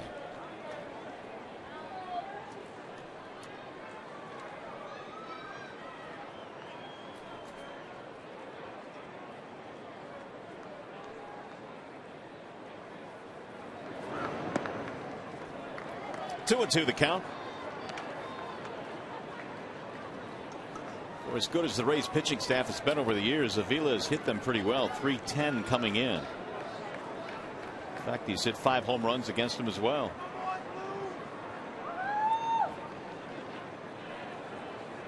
Here is Niemann's 2-2. Outside, 3 balls and 2 strikes on Avila. For the Tigers today, they have not gotten the leadoff man on yet. A couple of 2-out singles has been hit. Peralta waiting on deck. And the 3-2. There we go. Leadoff man is on here in the 5th.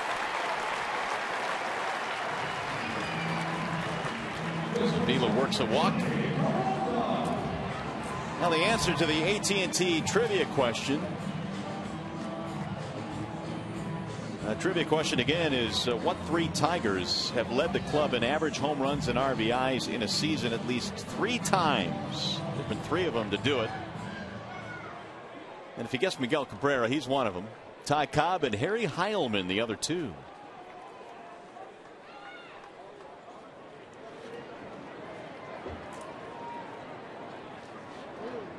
Here's Peralta.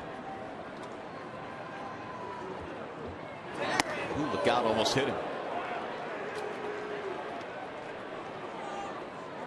Johnny hit into a force his first time up. If you're Peralta, you have to have one thing on your mind, and that's hitting something right here. I mean, just take the lousy single towards second base. I mean, that's exactly what you should be trying to do here. Which I guess brings us to the point you talked about earlier. Joe Maddon really does have a lot of confidence to know that his pitchers will follow what they're trying to do defensively. Well, the first pitch to Peralta was a really good fastball, 4-seam variety, high and tight. That next pitch was a good 2-seam fastball inside as well. So they're trying to get him to pull the baseball.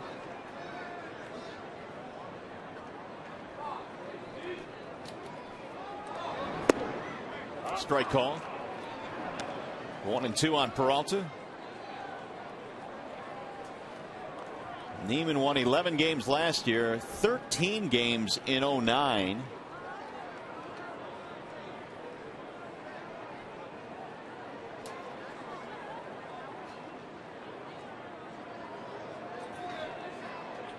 Here's the 1-2. Foul back.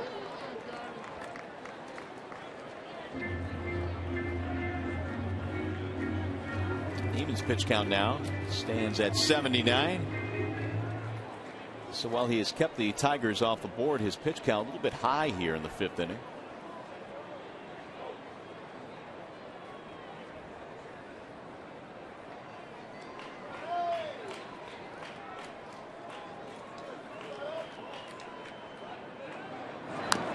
Rolled foul. You know, this shift, it does one thing, Rod, is it really makes it difficult to try and turn a double play. And we saw that in effect yesterday where they had a chance to turn 2, but because they played this shift, it was just too awkward to get the double play. That's a good point.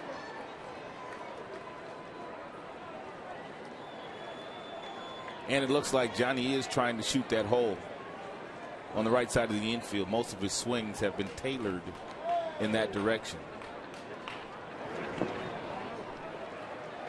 2 balls, 2 strikes. It's a nice block there by Lobaton. He was motioning with his glove before the pitch for Niemann to make sure that he got the breaking ball down, and he was ready to block it too. He just smothered it.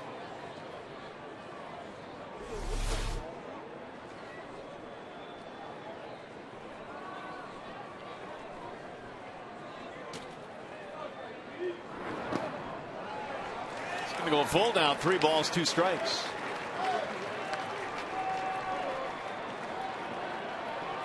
Andy Dirks due next. He is lurking on deck.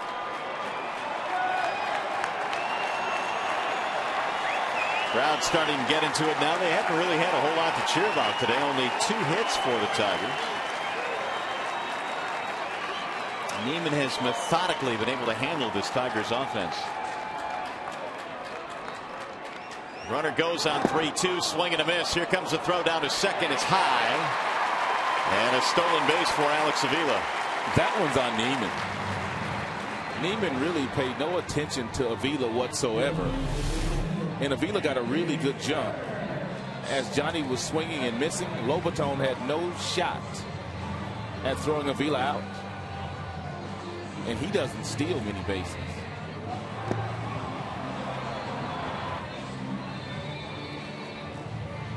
Alex's first swipe this season.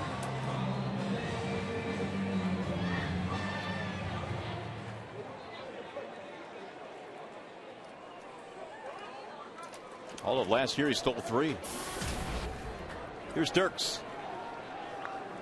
This is the first time today the Tigers have put a man in scoring position. It represents the tying run. And he struck out back in the 3rd.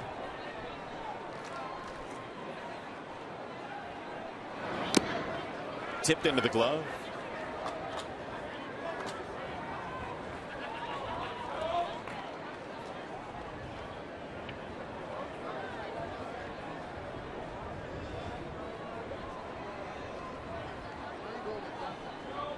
Dirk serving as the DH today for Jim Leland. And Niemann taking too long, and he steps out.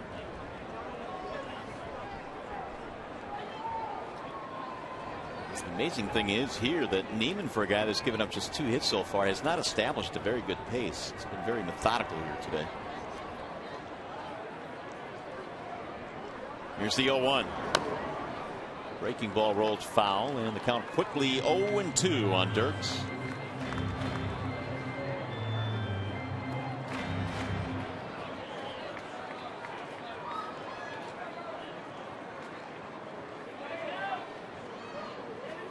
As high as 92 and as low as 75 for Niemann this afternoon.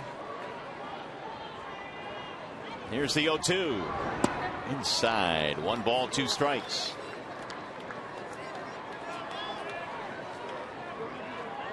Dirks got his first taste of the big leagues last year.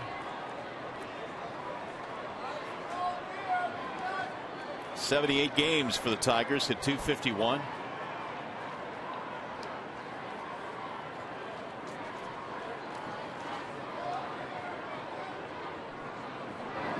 Another hook. This one missed away. 2-2.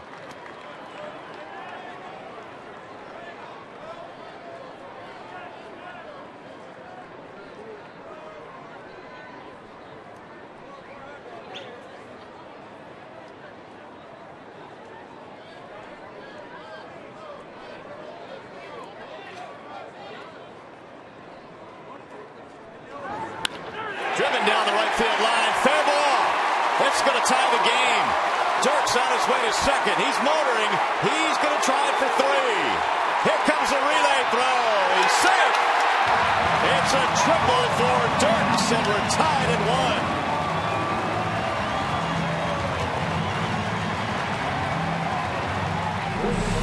1. He got a breaking ball from Niemann at the top of the strike zone and ripped it down in that right field corner. And I like the aggressiveness here of him running the bases. He didn't look to Gene Lamont to see whether he wanted him to come to third base or not. Dirks made the decision by himself, and he was able to make it.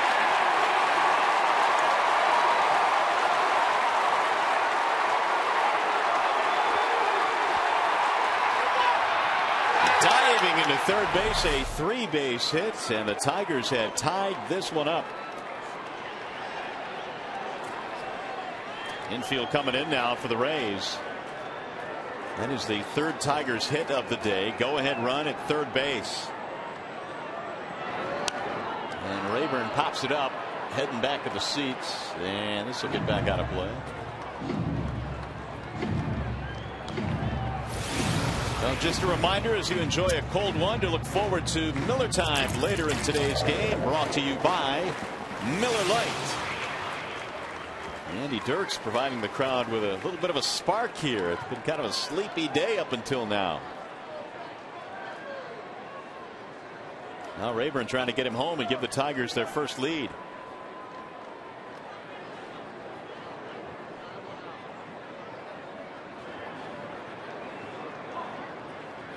Pitch out, but the Tigers didn't have anything going.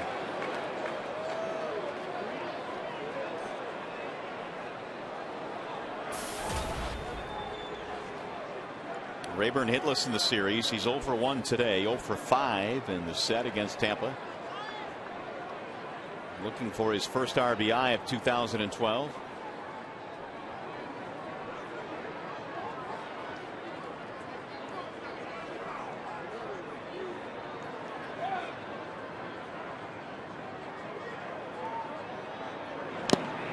Fouled off. 1-2. It's a big spot for Rayburn here because he's gotten off to a slow start. He's been trying to fight that the last 2 years of his career, and this is an RBI chance here where he's got a man at third, less than 2 outs. You have to cash these in. With the infield in, and they're playing him to shift on the left side of the infield.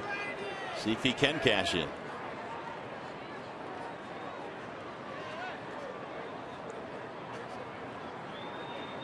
Here's the 1-2. Outside, 2 balls, 2 strikes.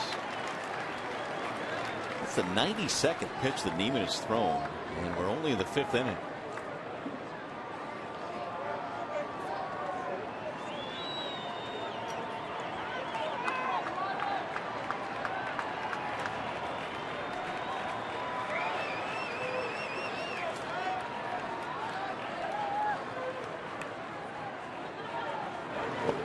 Checked it, but he went around. Strike 3, and Rayburn is unable to get it done. Niemann gets a huge strikeout.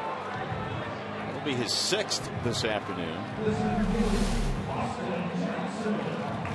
When he has really needed an out, when he has had to make a big pitch, he's gone to that curveball.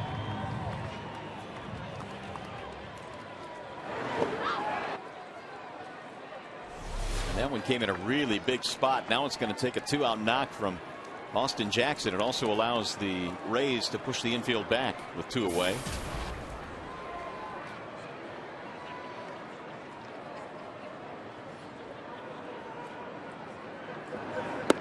First pitch inside, 1-0. Jackson, a line out, a strikeout. He's 0 for 2.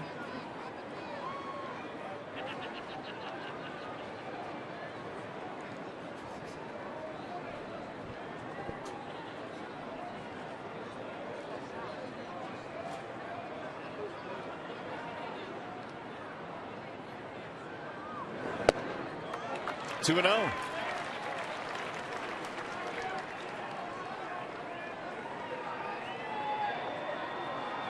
.95 is your total right now, and this 5th inning has turned into a 26-pitch inning, the longest that Niemann has had so far today.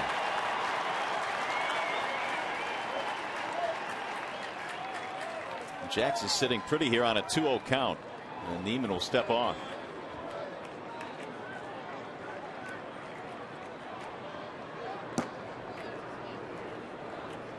Activity. J.P. Howell, the left-hander, warming up in the Tampa pen.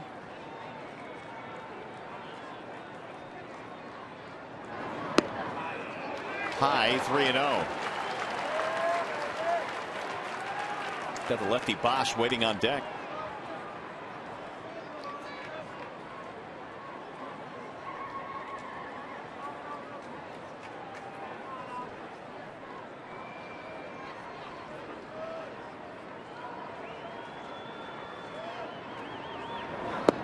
And he lost him on 4 pitches.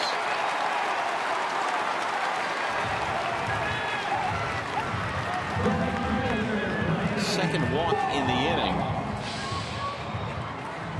Jim Hickey, the pitching coach, comes trotting out to the hill now with Bosch due up here.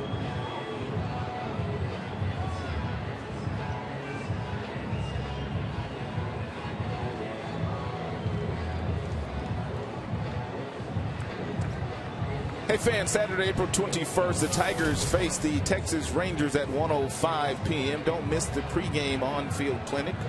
Learn baseball fundamentals from Tiger players and coaches. For tickets, call 866-66-TIGER or log on to tigers.com. That is always a fun event for the kids to get on the field, and that'll be awesome, man. The Rangers coming to town. Learn from the players, coaches, learn from the pros. You're going to learn the game. You might as well learn it from big leaguers, huh? Might as well. So Niemann now is approaching 100 pitches here. The Tigers trying to break this tie as Bosch comes strolling in. Andy Dirks a big triple after Avila walked and stole a base. Bosch in the series 2 for 10. He is 0 for 2 today.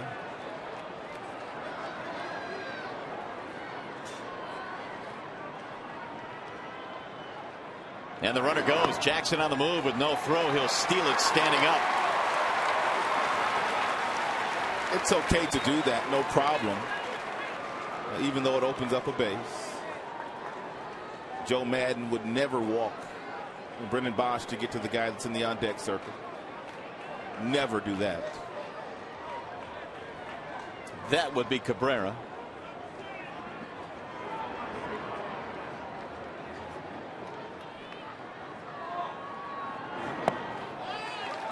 Well, Bosch turned 27 years old today. May as well get yourself a birthday gift, huh? Go shopping in the Gap here for a 2-run double. Yes. He's got a real nice count to do it in. 2 balls, no strikes.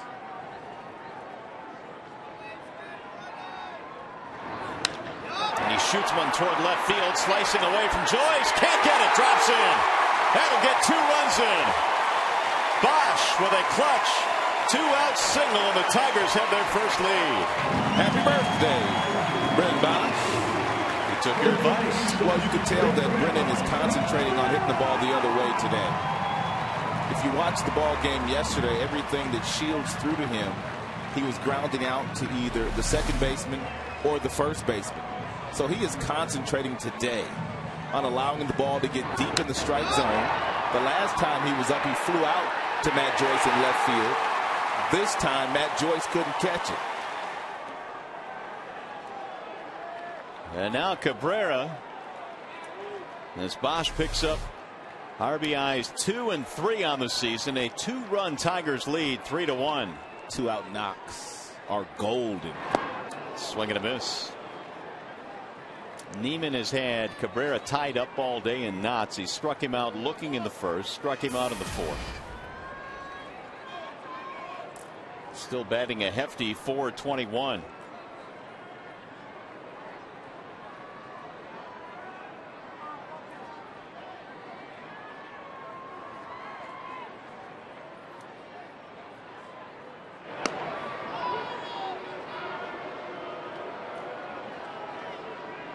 And Bosch, although he is not a base stealer, can really run the base as well.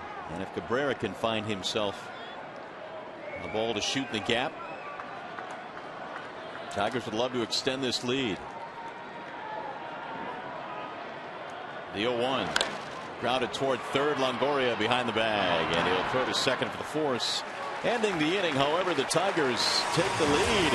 And a big inning. Dirks with a big triple. Bosch with a 2-run single.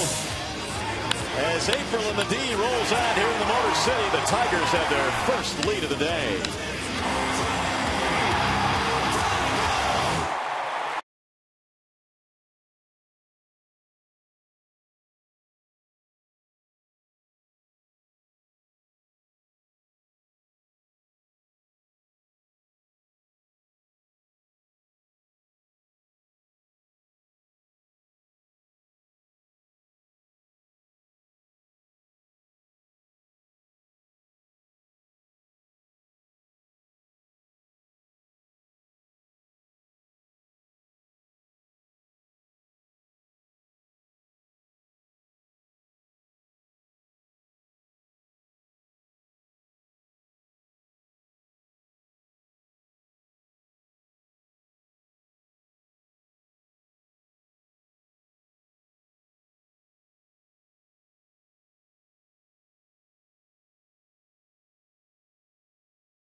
Today for Drew Smiley and Ron, after a little bit of a bumpy start, he kind of settled in today. You know, you're absolutely right. But at the end of the day, if you're Drew Smiley, you know you probably could have pitched better. But the one thing that he did do is he gave his team a chance to win the game. And right now they're up 3-1. He did show me a good fastball. He moved it around. He got up to 92. Threw some good changeups, threw a few good breaking balls. But there's no doubt he was nervous making his major league debut. And we saw that in the first inning. They loaded the bases against him, a single and 2 walks, but he pitched out of that. And now the Tigers have the 3-1 lead as we go to the 6th inning. Colin Ballister is still out there. Jose Lobaton leads it off for the Tampa Bay Rays. And a bouncing ball hit to the right side. Prince has it. Ballister covers. Nicely done. One away as we go back to the studio now. Time for a game break with Mickey York.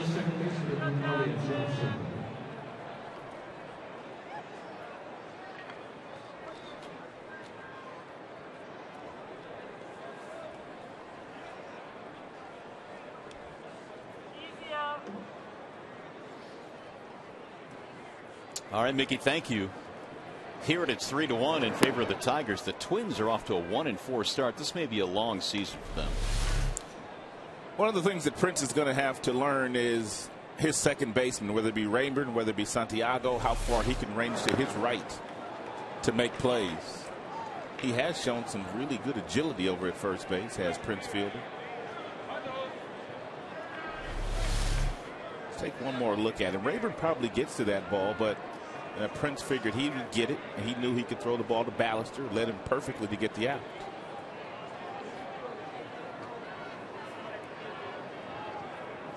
I showed you at the top of the show that Fielder has worked quite a bit on his defense. He's known obviously for his bat, but he's also made the comment that because Cabrera has moved positions for him, he thinks he owes it to Miguel to as best as he can at first base. 2-1 the count on Elliott Johnson.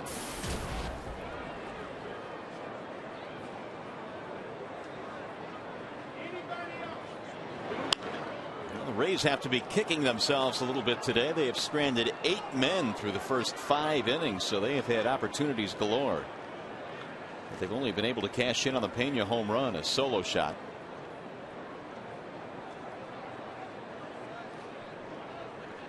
Here's the 2-2 pitch. Driven to center field where Jackson is stationed.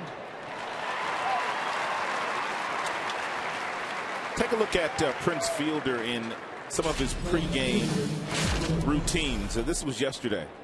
And just kind of watching the ball into his glove. This is one way to simulate picking balls in the dirt, of course. And then he takes it into the game. Johnny Peralta's made a couple of throws over in the dirt, and Prince is just picking and grinning over there. Real soft glove, watches it into the glove, and has made some nice plays. Having a first baseman that can make those types of plays for you will save you 4-5 errors a year. Well, the Tigers coming into this game had committed just 1 error through the season's first 5 games. And that certainly was a concern of this ball club, and Jim Leyland has made no bones about it. He realizes that, you know, the guys in the corners are there for their bats, not their gloves, but they have really performed well. And the error that they got, I believe it was that ball that was hit by Pedroia down to Cabrera, which could have gone either way. That hard hit ball? Yep. Yeah. He did olay it, but it was hit hard. 3-0 pitch is in for a strike. 3-1. Ballister trying to get a 1-2-3 inning here in the 6th.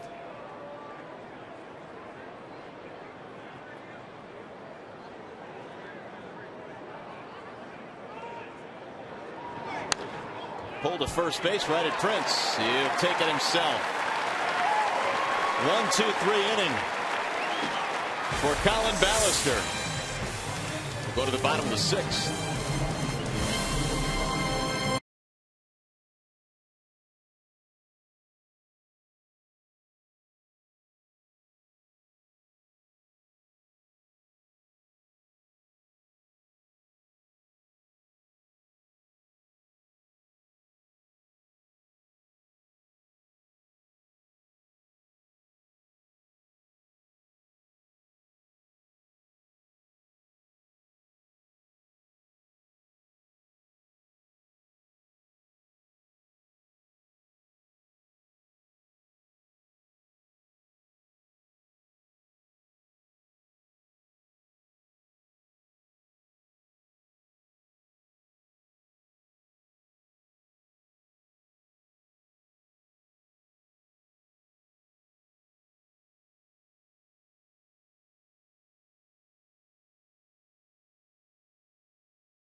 Fox Sports Detroit is brought to you by Bell Tire. Get the lowest tire price, period. Bell Tire. And by Toyota, brought to you by your greater Detroit area Toyota dealers. Back here in downtown Detroit, where the Tigers have the lead this afternoon. against the Tampa Bay Rays. Wrapping up this series, we have a new pitcher now for the Rays. That would be lefty J.P. Howell. Didn't have a good year last year, but he was coming back after shoulder surgery and just really wasn't all that effective. Howell, more of a situational type lefty, not going to overpower you.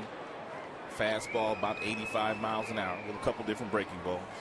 Meanwhile, Jose Molina has taken over behind the plate for Lobaton. Strike one on Prince Fielder. Fielder, Young, and Avila. The Tigers take the lead in the fifth. RBI triple by Dirks to tie it. 2 out, 2-run single by Bosch to put them ahead. Fielder today is 1 for 2. Here's the 0-1. Howell began his career in the Royals organization and came to Tampa in a trade for Joey Gathright back in 07.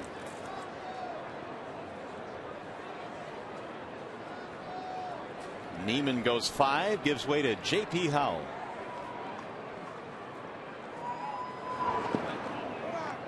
One and 2.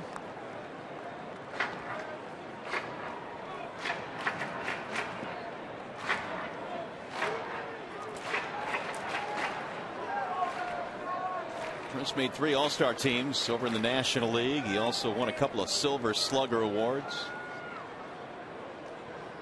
Plays every day. Doesn't take a day off. Swing and a miss, and Howell takes care of him. 1 gone. He got ahead of Prince with a couple of fastballs at 84 miles an hour and then threw a breaking ball that was located in a place where Prince couldn't do anything with it.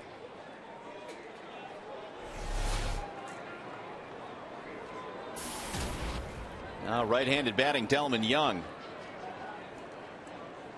0 for 2. Ball 1 to Young. If you can locate your fastball and you're left-handed, you can throw 85 miles an hour, I guess. 2-0 the count. Jim Leland had a great thrill this spring when he sent his son Patrick Leland up in a big league game to get a big league at bat, and he faced J.P. Howell and laced a single against him. There's a strike call. 2 balls and 1 strike.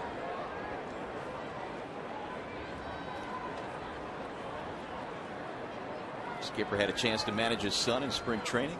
Patrick now at West Michigan playing A-ball. 3-1.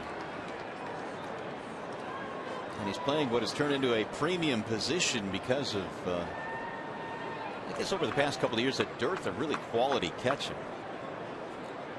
Here's a 3-1 pitch. Driven down the left field line. Ball is hit hard. That ball is up, and it's off the wall. Delman motoring around the bag. He's going to second. Here's the throw. He's out. Young is nailed by Matt Joyce. You don't mind the hustle there if you're Jim Leland by Delman Young. And you have to give Joyce some credit in left field. He made a very nice play. This ball was absolutely scorched off that DMC sign. Joyce picked it up. 1 hopper to Johnson. Johnson was waiting for Delman. 5 Tigers hits. Out at second, trying to stretch a single to a double. Matt Joyce picks up the assist. There's a strike called on Avila.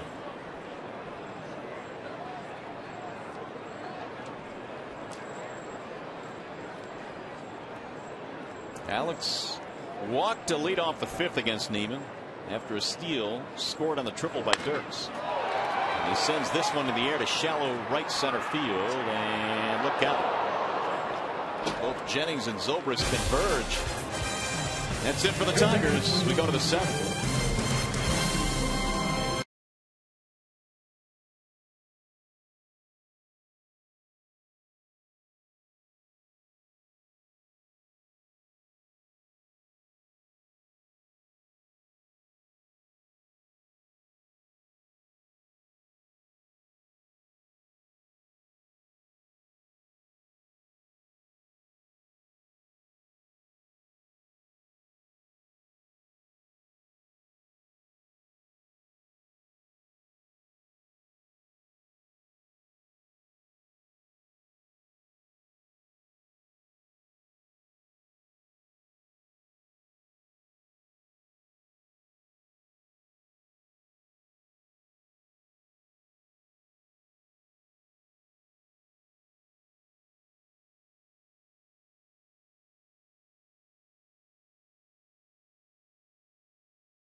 He's 3-1, top half of the 7th inning, and back in the 2nd inning, it was Elliott Johnson attempting to bunt for a base hit against Cabrera, who was at third. Nice communication by Cabrera, calling Smiley off, and was able to make the play. That was our Home Depot doing more on defense. And as we mentioned earlier, the Tigers coming out of the chute this year in 2012 playing really good defense.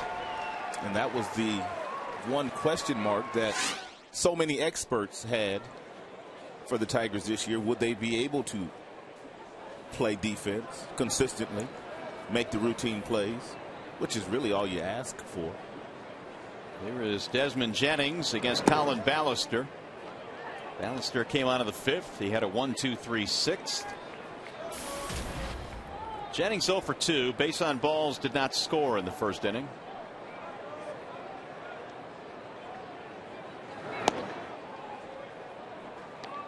Jennings at his younger days was a 3-sport star in high school, but he also went on to play some junior college football as well, was a standout wide receiver. The 2-0. Outside, 3 balls, no strikes.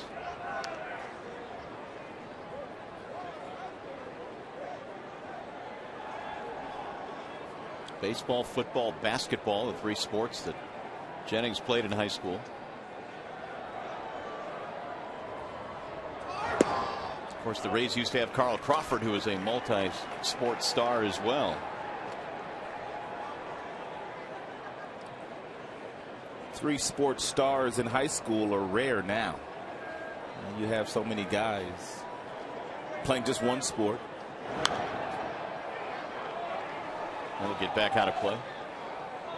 Yeah, they tend to specialize a little bit more now, or at least narrow their focus. Well, you have to be awfully talented as we get a look at the Tigers bullpen. It's Cope, the left-hander, Villarreal, the right-hander, heating up. Because all the sports kind of bleed into one another. So true. You're always getting a late start.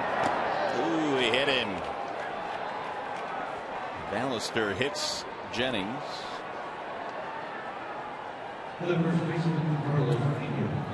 Hey fans, as soon as the game ends, our coverage continues with Tigers Live. You'll hear from the manager Jim Leland and the players. Plus we'll break down the game, show you all the highlights. Tigers Live immediately after the game from the Call Sam Studios here on Fox Sports Detroit.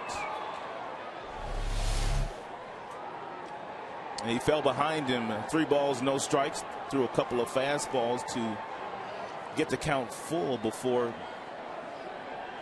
hitting the jersey of Jennings. So here is Pena, who knows what it's like to be hit by a pitch. He was plunked in the 5th inning by Smiley, and that was the last batter that Smiley faced. Pena did not go, says Corey Blazer. If you're Ballister, you know that Jennings on first base is a threat to steal. So you want to pay attention to him. But once you deliver that ball toward home plate, as hot as Pena has been this year, you don't want to be making any mistakes. You don't want your attention divided between the two. 1-1.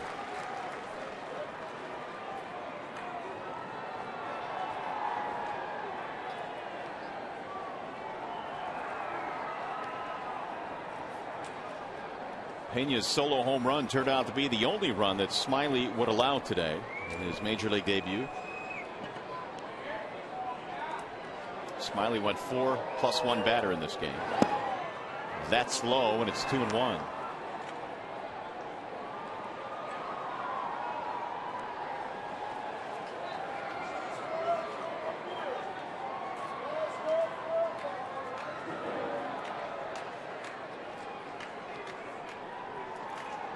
Jim Leland trying to watch his team jump out to a 5-1 start if they can win today.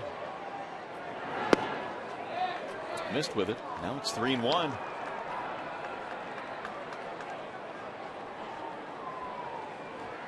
Longoria due next.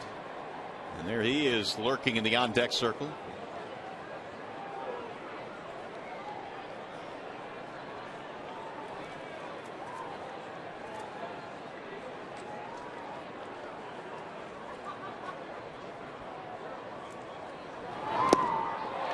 3-2.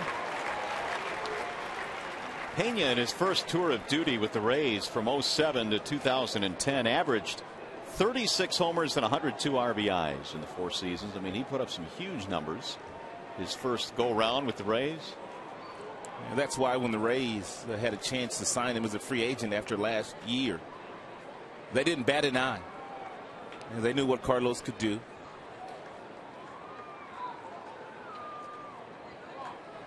Pena lives in Orlando in the offseason, so somewhat of a homecoming for Pena. The average at only 240 career with the Rays, but good power numbers.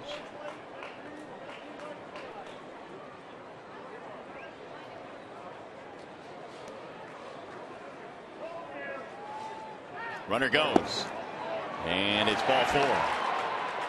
So Pena gets a walk. And now the tying runs are on. 4th time that Pena reaches today. He's going to bring out the skipper. Tigers bullpen has been heating up. You've got Longoria coming up next. And you've got the Tigers going right back to the bullpen. So that's going to be it for Ballister. And as Colin heads to the bench, Tigers make a pitching change. We'll be back.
Our Nissan drive of the game. Andy Dirks got it going in the 5th inning for the Tigers. He got a breaking ball at the top of the strike zone by Jeff Niemann. Took a short, quick, compact swing and hit a seed down in that right field corner and got himself a hustling triple.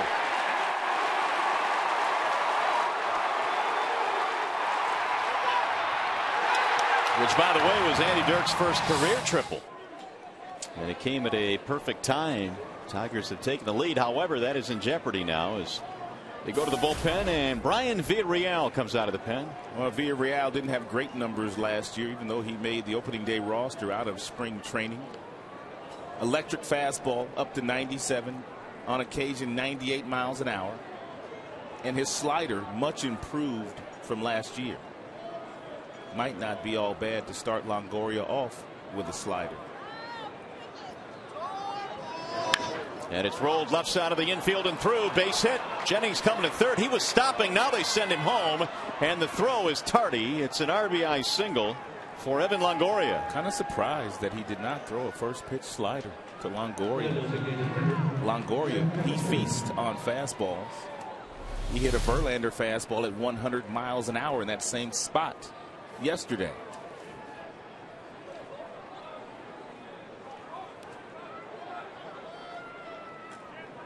And it's a 1-run game now as Jennings stuttered around third, but eventually scored with ease. 4th RBI for Longoria.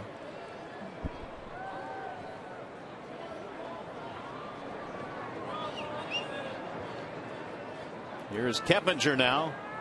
Still nobody out, way outside.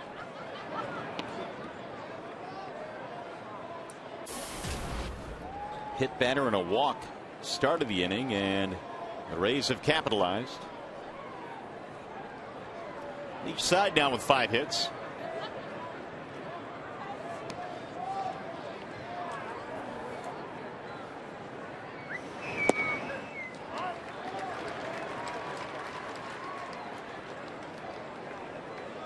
Keppinger 0 for 3.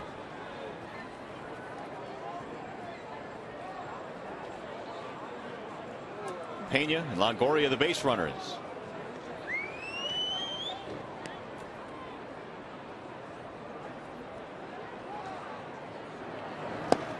Way outside. 2 balls, 1 strike.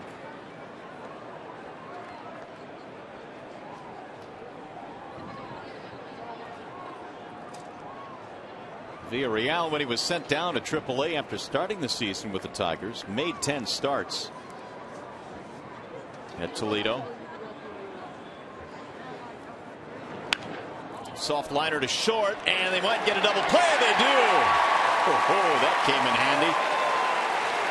Pena was caught in no man's land. That's just bad base running by the veteran Carlos Pena. Where are you going to go? First of all, you have to know where the shortstop is playing, because you need to look at him before the pitch is thrown. And had you known that, you would have known that Johnny was going to catch that ball. Tigers will take it. Yes, they will. As Pena runs into a double play, Villarreal will be lifted now. He gives up the baseball. Zobrist due up. And the Tigers go right back to the bullpen here as Phil Koch comes sprinting in. 3-2 Tigers.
A game summary this afternoon. Tigers right now have a 1-run lead. Drew Smiley in his big league debut went 4+ innings. The Rays' top 3 hitters have been on base a bunch, but they have not been able to capitalize. Just 1 for 10 with runners in scoring position this afternoon.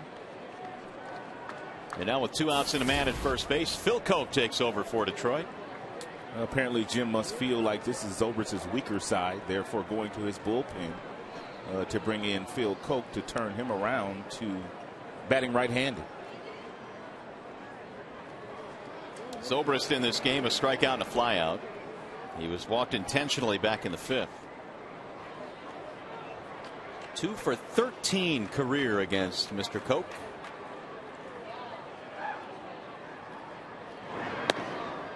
Ball 1.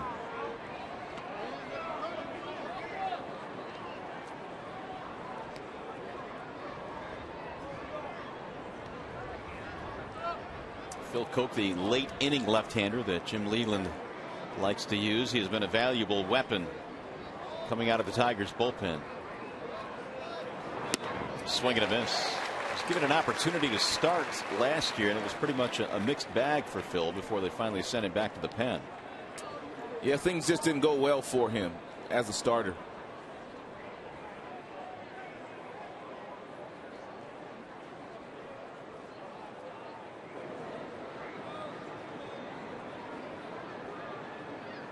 Here's the 1-1. Tapped foul behind home, 1-2.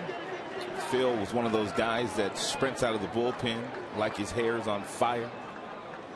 And it apparently had a difficult time of trying to find that energy as a starter.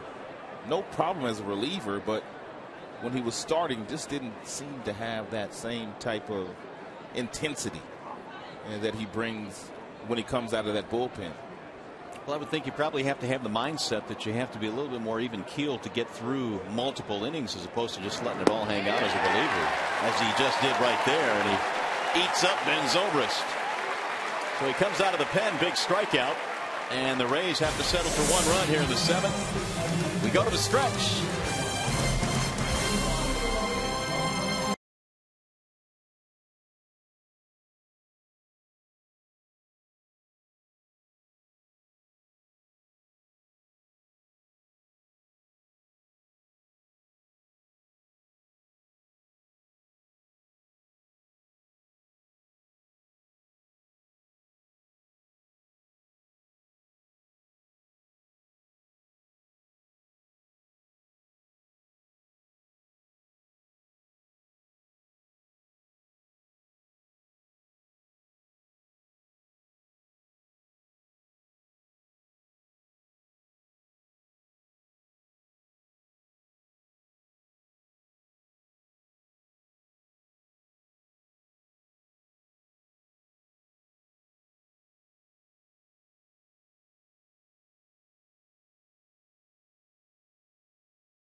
We're getting ready to show you of the approaches of the Tigers hitters here early in 2012.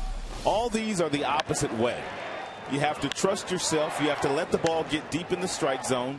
Keep your head down, and the approach you take is by leading with the bat knob, which creates that kind of angle which allows you to drive the ball the opposite way with authority. Prince Fielder and Avila finding the bullpens for home runs. Tight ball game here this afternoon. Tigers lead it by 1 run, and back to the bullpen go the Tampa Bay Rays. Wade Davis now will check in out of the pen. And Wade Davis, you get a look at his numbers last year as a starter, 11-10. He was the odd man out this year. Jeff Niemann, who started this game, won the spot, but 105 strikeouts for Davis. And once he kind of got over the shock of not being in the starting rotation, he has really taken to his new role in the bullpen. And so Davis trying to keep this a 1-run game as we go to the bottom of the 7th. Faces Johnny Peralta, and he misses outside 1-0.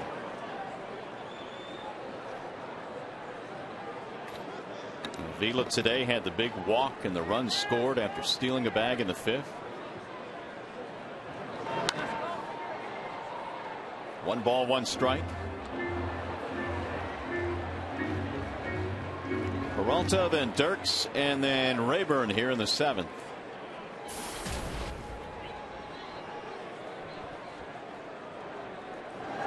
Johnny takes inside, run it to 2-1.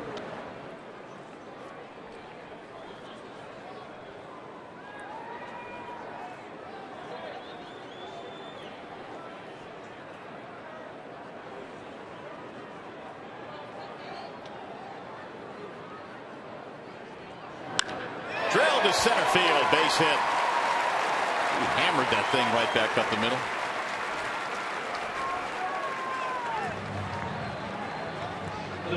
Just another example of a Tigers player letting that ball get deep enough in the strike zone and just keeping the head down. Perfect balance. A rocket right back up the box. It's going to bring up Dirks. 6 Tigers hits now. Johnny has his first of the day. Longoria looking for the bunt from Andy Dirks. No sign of it. Strike one. He is about 5 steps in front of that third base bag. Jake McGee, Burke Badenhop tuning up.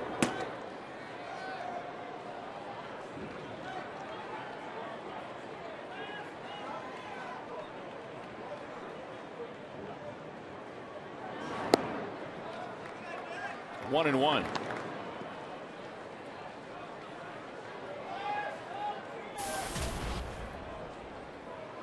And he had the big triple to drive in a run that tied the game in the 5th. And then he eventually came around on the 2-out, 2-run single by Brennan Bosch.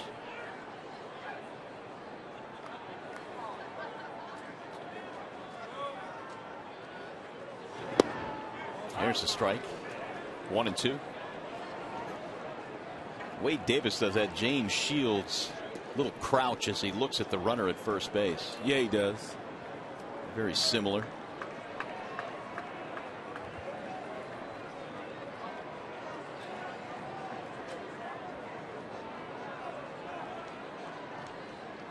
Here's the 1-2. Slice to left center field. It's diving and it drops. Base hit. Right in front of Matt Joyce. Here come the Tigers in the 7th.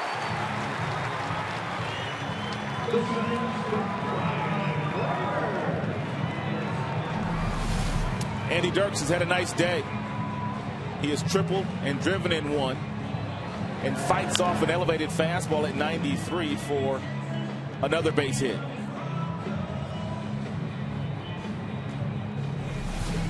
Obvious bunting situation here for the Tigers. Rayburn last year dropped down 4 sacrifice bunts.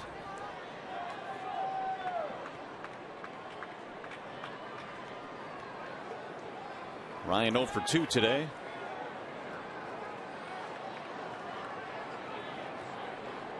Carlos Pena was having a conversation with Davis, no doubt telling him anything bunted firm in this direction, make sure you let me have it. And his bunted foul. And the reason why Pena was saying that to Davis is if Rayburn does bunt it too hard down toward first, because he's a left-handed thrower, Pena, very easy for him to fire the ball over to third base and possibly get a force out there. Tigers lead by 1. We're in the 7th, trying to extend the lead with nobody out. No sign of bunt there, and he fouled it straight back. So now it's 0-2. The one thing I noticed with Molina a couple of days ago when he was handling the rookie phenom Matt Moore, and of course Moore throws hard. His top fastball was about 96 miles per hour that day, but Molina likes to call a lot of fastballs.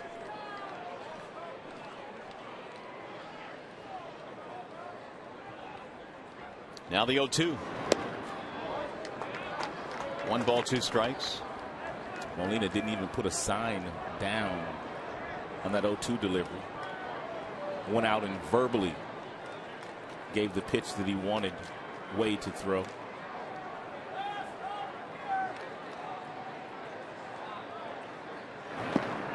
He checked it. 2-2. Rayburn came in the 5th inning, or came up in the 5th inning with a man at third, less than 2 outs, and struck out, and now failed to lay down a bunt here in the 7th. So he's trying to fight off Wade Davis.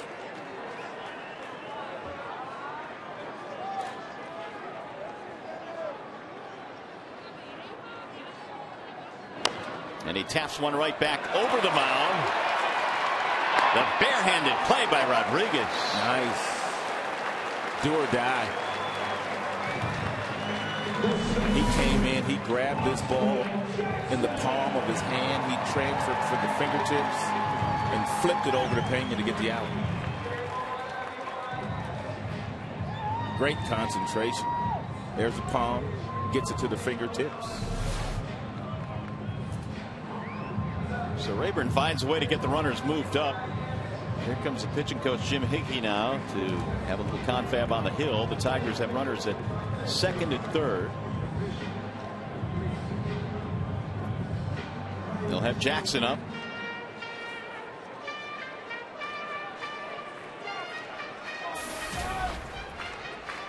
Hey fans, don't forget to join us again tomorrow for more baseball when the Tigers take on the White Sox of Chicago's South Side. Coverage begins at 1:30 with Tigers Live on Fox Sports Detroit.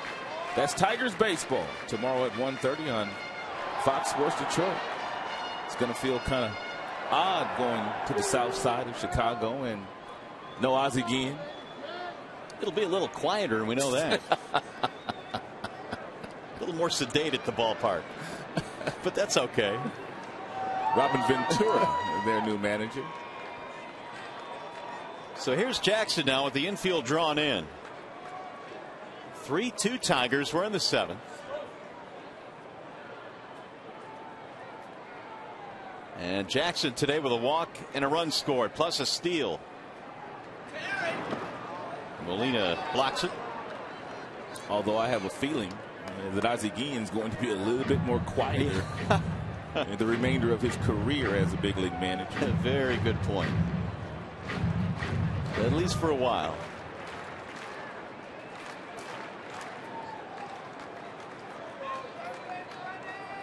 One and 0 on Jackson, trying to get some insurance runs in here for Detroit as we play in the seventh. Swing and a miss. 1-1.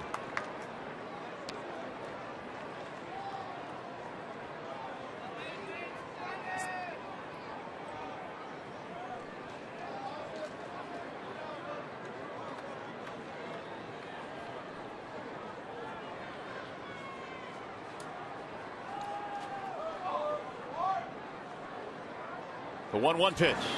Jackson takes it high. 2 balls and 1 strike.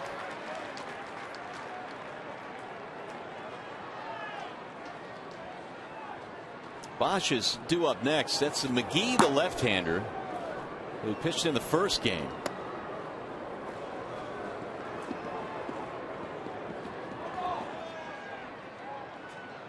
You got the lefty Bosch in the on-deck circle.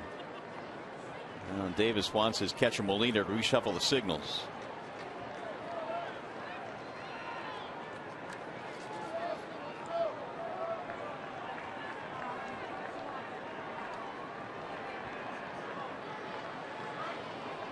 Here's the 2-1. Foul tip, but it's 2-2 on Jackson.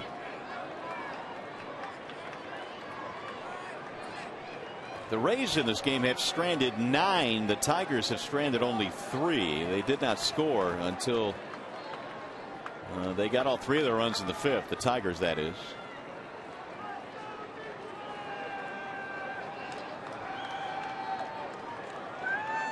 And the 2-2. Line drive right at the shortstop. Rodriguez hit it on the button, but straight at him. 2 gone, and it looks like McGee's going to come in to face Bosch. Didn't move.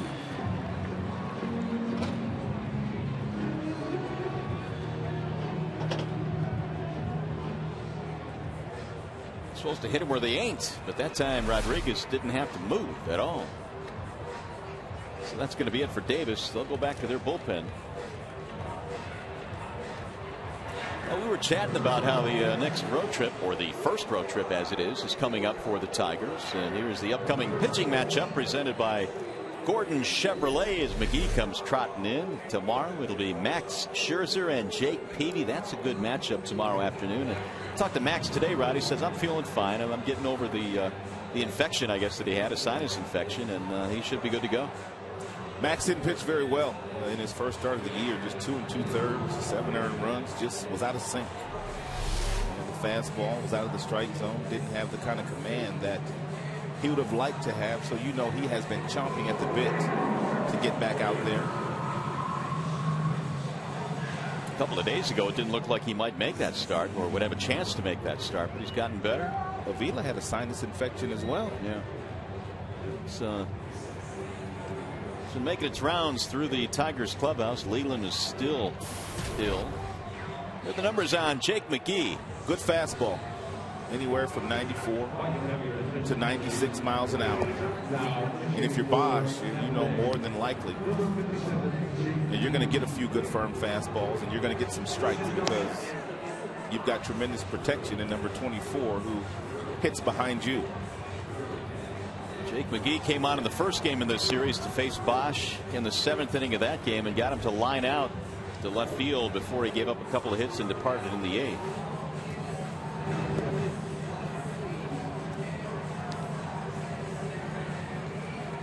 Fans, you can follow the Tigers with MLB.com at Bet12 for your iPhone, iPad, or Android. Get scores, stats, highlights, live audio, and more. Text that back to 31826 or visit Tigers.com.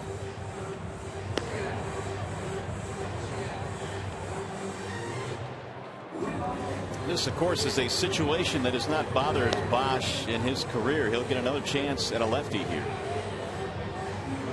And a chance also to tack on some runs for the Tigers with 2 men on and 2 men out.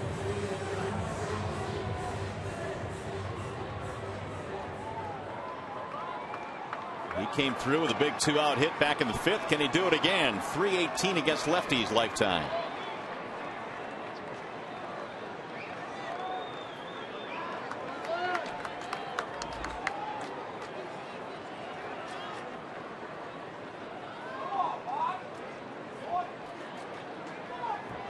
McGee against Bosch here in the 7th. And Brennan can really make this a nice birthday with a base hit here. In there, a strike, 0-1.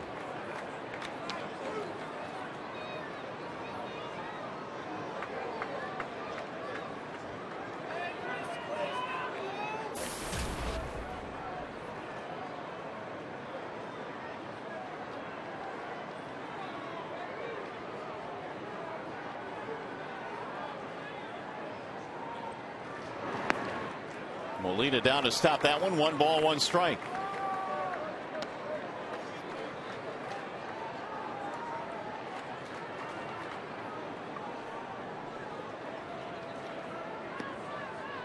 Meanwhile, in the Tigers bullpen, they've got this one set up like they usually like to run it. Benoit would come into the 8th, and if things hold steady, then Valverde in the 9th.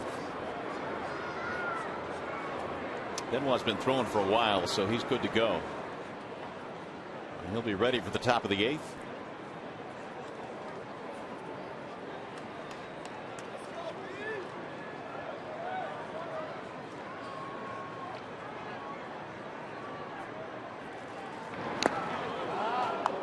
One and 2 on Bosch. Now Molina out to the mound. Well, we'll see if he is verbally telling McGee what he wants him to throw on this next pitch. The last time he made a visit out to Davis, he simply came back and didn't put a sign down.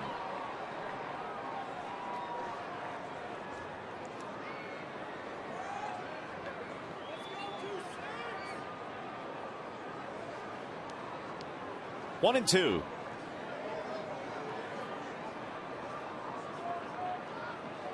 Molina did not start this game. Took over defensively for Lobaton a little earlier.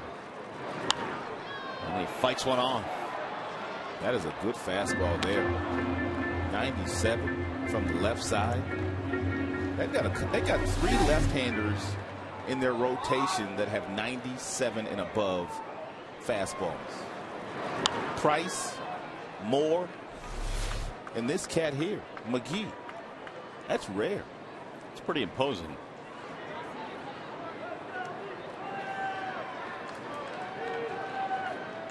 And again, the 1-2 pitch coming. Lined up the middle into center. Bosch does it again. 1 run in.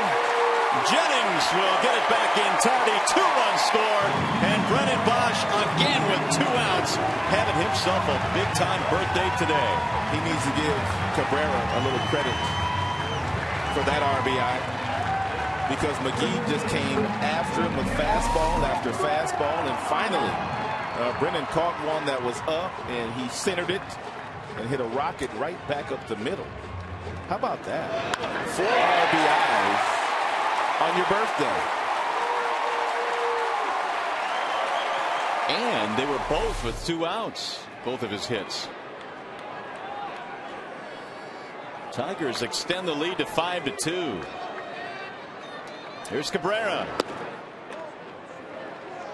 He did it back in the 5th inning against Niemann to make it 3-1 Detroit, and now a 2-run single here against Jake McGee. Signs that Bosch is starting to perk up now. Foul back out of play. 1 ball, 1 strike on Miguel Cabrera. 0 for 3 today. Well, you brought it up before Bosch even stepped in the batter's box that left-handed pitching doesn't bother him. He had a .318 career batting average against lefties before that single up the middle. I asked him about facing lefties yesterday, and he said all I really try to do is just hit the ball to the big part of the field. I just concentrate on going back up the middle, and that's exactly what he did there. It's down the right field line, back out of play. Brennan clearly has made some adjustments in today's game.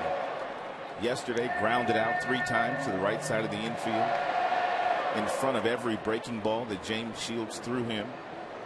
Today, he's been up the middle, or he's been to left field in all of his at-bats. Tigers have 5 runs on 8 hits. Inside on Cabrera. 2-2.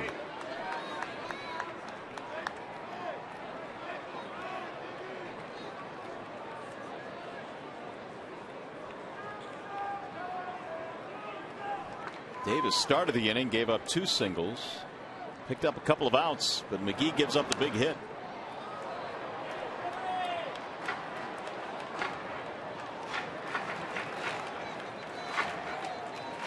Fielder waiting on deck.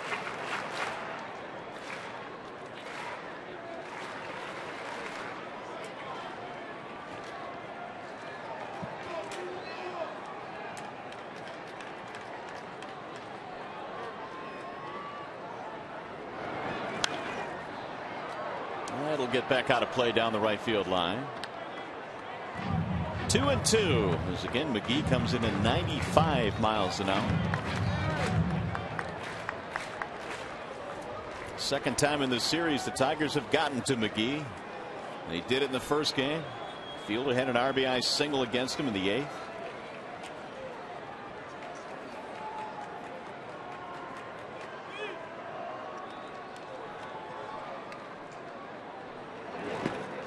Skips in there. Molina blocks it. Now it's 3-2.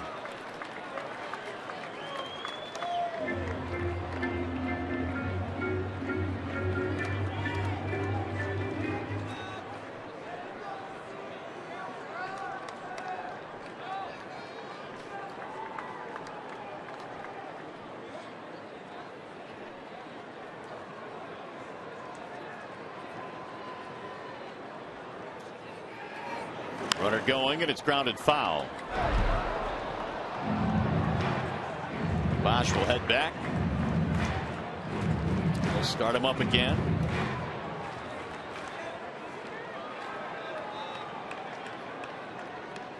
Leadoff singles by Peralta and Dirks.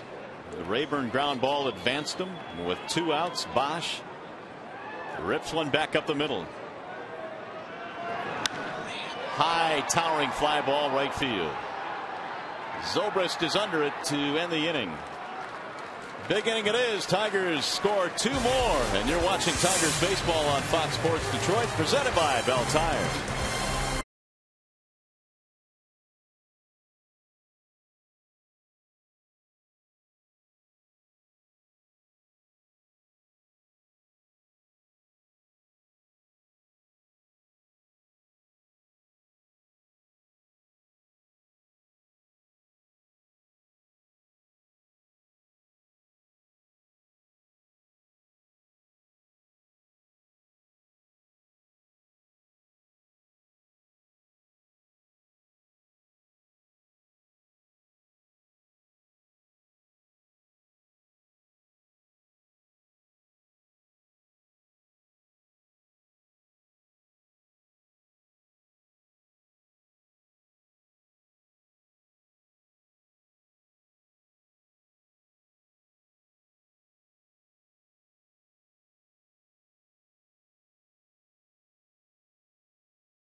Very good inning for the Tigers in this series against the Rays. Just a couple of days ago, as McGee in the ball game, Cabrera double, just missed from hitting a home run, and then it was Prince Fielder hitting a rocket right back up the box. The Tigers took command of that game in this inning, which was the 8th, and they've kind of continued that same process here today with Brennan Bosch coming up huge, and I mean huge, with a big knock to drive in a couple of runs today. Indeed, and Bosch on his birthday with 4 big RBIs.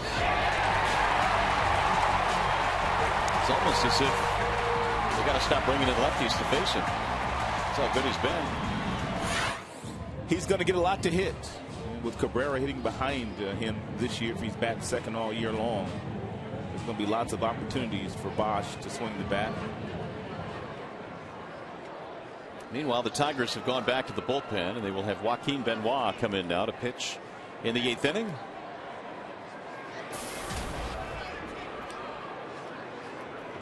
Benoit has been in a couple of games, given up a few runs. 4 strikeouts, 2 walks. One of your better 8th inning specialists in all of baseball.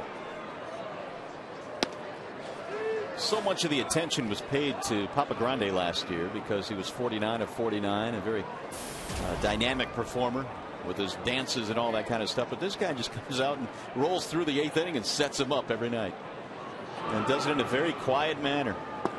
Swing and a miss. 1-1 on Sean Rodriguez. Most of your teams nowadays, especially your teams with high payrolls, they have specialists for the 7th, the 8th, and the 9th. And on many occasions, they're guys that have closer experience at the major league level. Dotel is an example of that, pitching the 7th inning for the Tigers on some nights. Swing and a miss. I guess throughout the course of the year, you're going to have situations where your closer runs out there 2 or 3 times in a row and he needs a day off, and you find yourself in a save situation. It's always nice to have that guy or 2 in your back pocket that's done it. And Benoit has, and Dotel has. He has thrown a couple of outstanding changeups to Sean Rodriguez. Swing and a miss.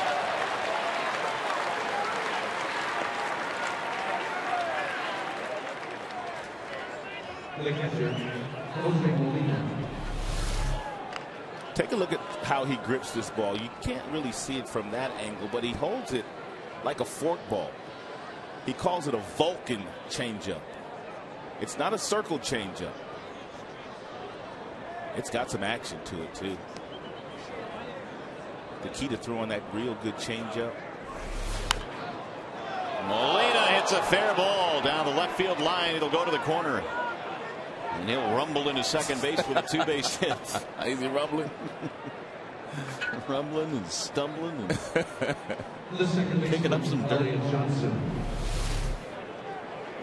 It's a slider there that Benji got out in front of. It hit right over the head of Cabrera. Just to finish that thought on the changeup. To really throw a good changeup as a pitcher, you have to have in your mind that you're throwing a fastball. That way there's no deceleration in your arm speed. Cabrera missed that by eyelash. Yeah, a lot closer than I thought it was on the replay.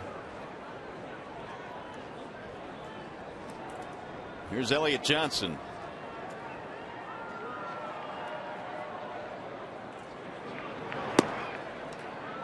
Ball 1 on Johnson.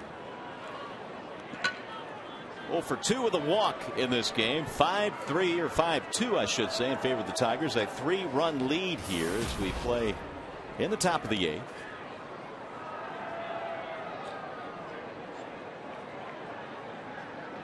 And the 1-0. Make it 1-1 on Johnson. Tigers will make their first road trip of the year to Chicago later today. This is when you really start to bond as a team. When you make that first road trip. Day game tomorrow. They've got a night off. A lot of guys will get together and go to dinner.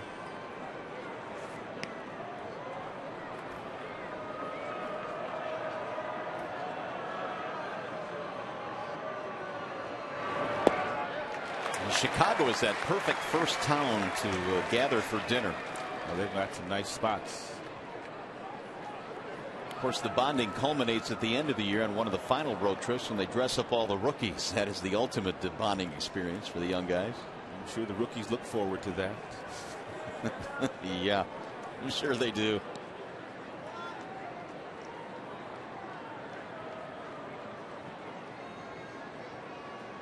Here's Benoit's 1-2. Into right field, and it's in front of Bosch. A base hit. That'll put 2 aboard. So here come the Rays right back. This Rays team has no quit in them. We saw that yesterday. Them scoring 4 runs in the top half of the 9th inning to steal one from Detroit.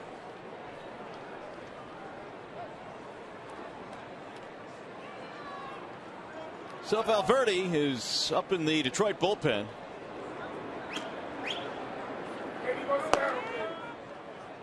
One out. Runners at first and third. Matt Joyce is the tying run at the plate.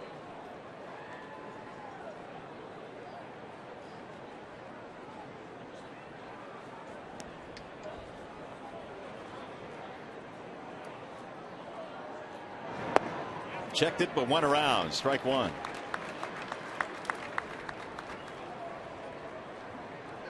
Joyce today is 0 for 3 out of the 9 slot in their lineup.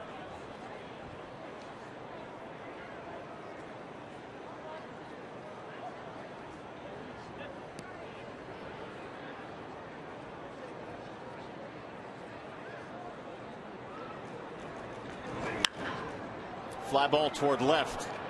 So get back out of play. 0-2 the count. Tigers today have gone with Ballister out of the bullpen. He came on in the 5th inning when Smiley hit a batter.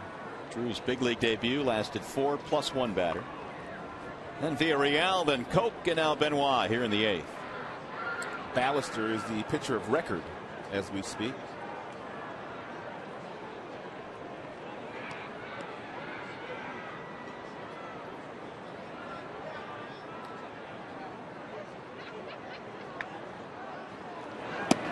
Way inside. 1 ball, 2 strikes.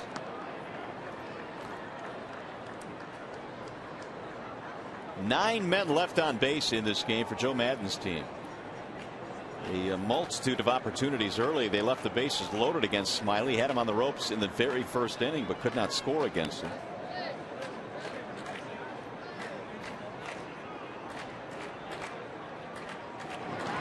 And he got him. Strike 3.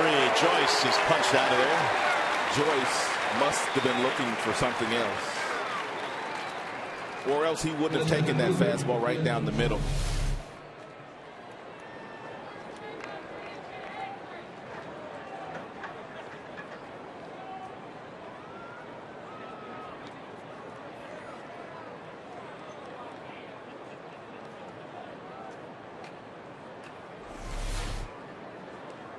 Two gone now. Back up to the top of the order. Desmond Jennings in there for a strike. 0-1.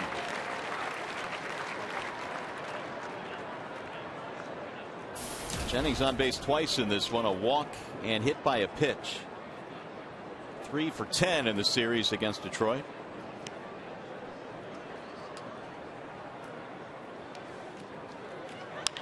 Ground ball to third. Right there is Cabrera. And that is that. Benoit pitches out of the jam.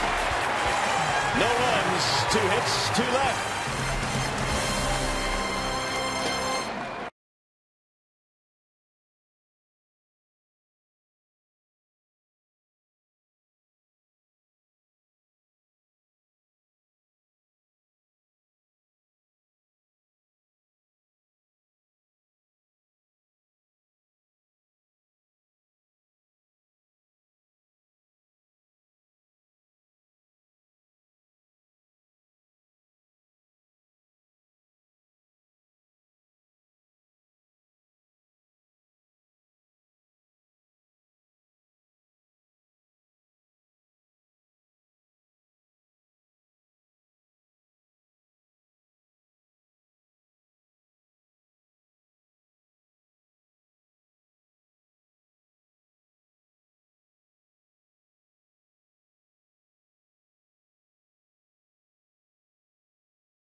on Fox Sports Detroit is brought to you by Burger King, the proud sponsor of opening week baseball.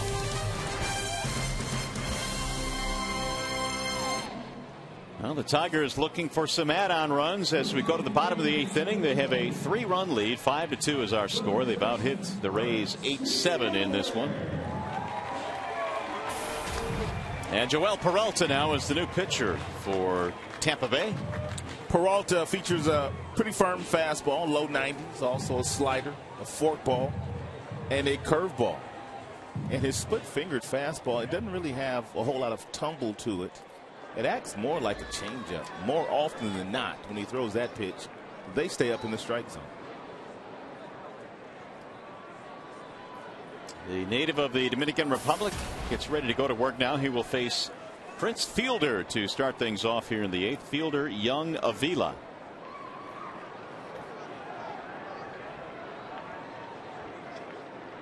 McGee faces 2 batters. He's done for the day. And it's slapped up the middle into center field. He just continues to beat that shit, doesn't he? Did it again. 2 hits today for Prince. They have 3 players on the right side of the infield, including the shortstop Longoria, the lone member on the left side. And Prince continues to find a seam right up the middle.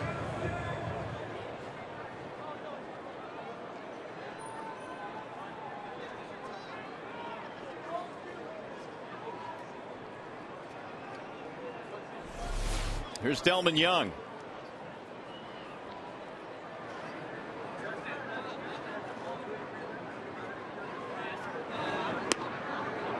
Missed the outside edge. 1 ball, no strikes.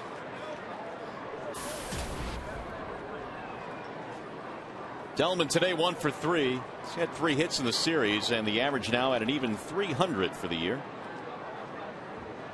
He tried to stretch a single into a double in the 6th and was thrown out by Matt Joyce at second base. There's a strike on the outer edge. 1-1.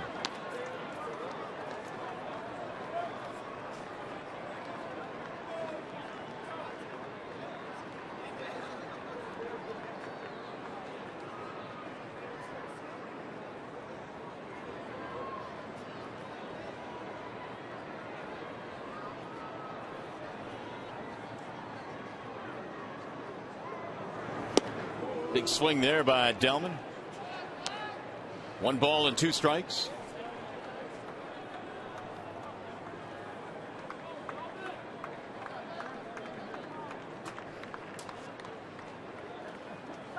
Rays today have gone with Howell out of their pen. Davis, McGee, and now Peralta.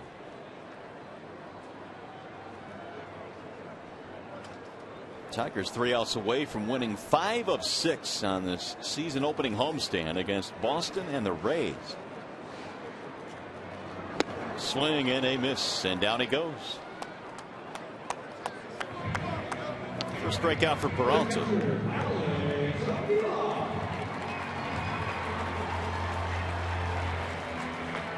That's 8 strikeouts for Tampa pitching today.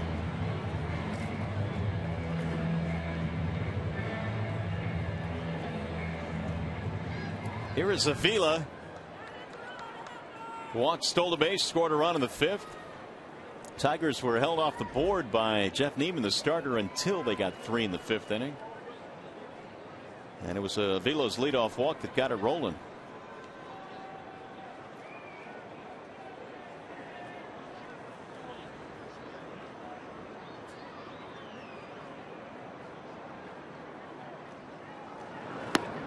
Ball 1. Looking ahead, Valverde in the 9th inning will have Pena, Longoria, Keppinger, the 2, 3, and 4 men in the Tampa Bay lineup. Papa Grande good to go. He's been tossing for a while.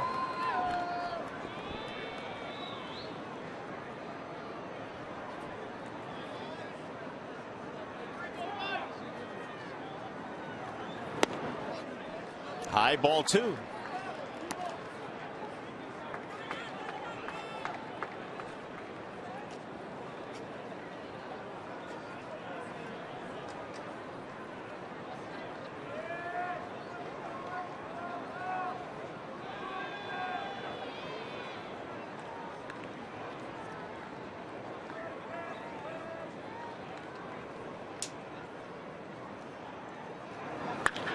Driven to right center field. That is trouble. It's down, and it splits the gap all the way to the wall. This will get a run in. Chris Fielder rounding third. He'll come around and score. Avila is in with a triple.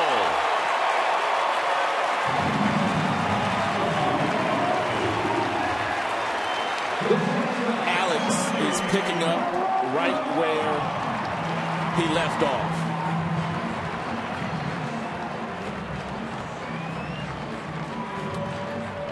We're going to make that our Bell Tire pitch by pitch. He gets himself in a really good hitter's count by spitting on a couple of fastballs thrown by Peralta, and then finally getting one in the strike zone. 2 balls, no strikes, ripped into the gap for the second triple of the afternoon for Tigers players.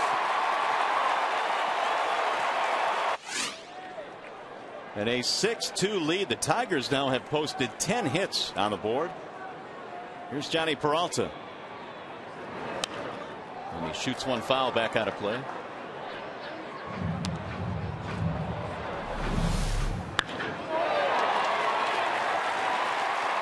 Once that thing got by the right fielder Zobrist. Scooting, Andy. Yeah, let's turn them on. 5th career triple. Stand up triple. And his first of this season.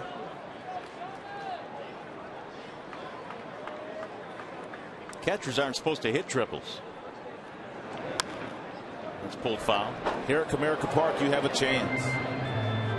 That is Triples Alley out there in right center field. Yeah, this ballpark is definitely made for that. Jackson, of course, with his terrific speed, has had quite a few in his career. Curtis Granderson, before he left here and went to New York, was a triples machine. 0-2 Johnny Peralta.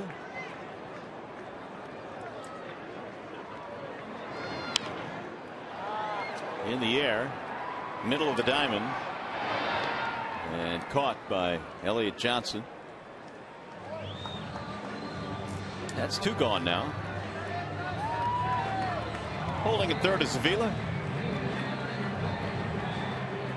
Good chance for Andy Dirks. Andy Dirks has had a nice day. Triple, single, scored a couple runs, drove in one.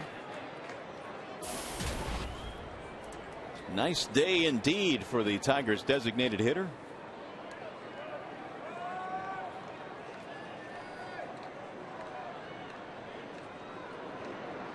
In fact, it was the Dirks triple that got the Tigers on the board for their first run in the 5th inning.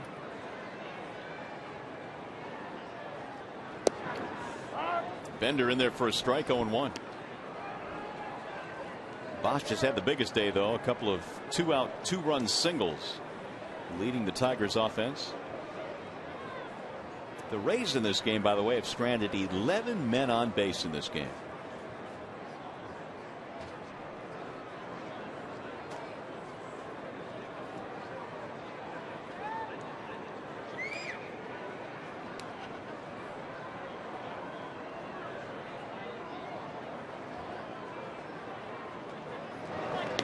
That'll get away from Molina. It'll go all the way back to the pitcher. The throw not in time. How about that play? Avila scores. Wild pitch.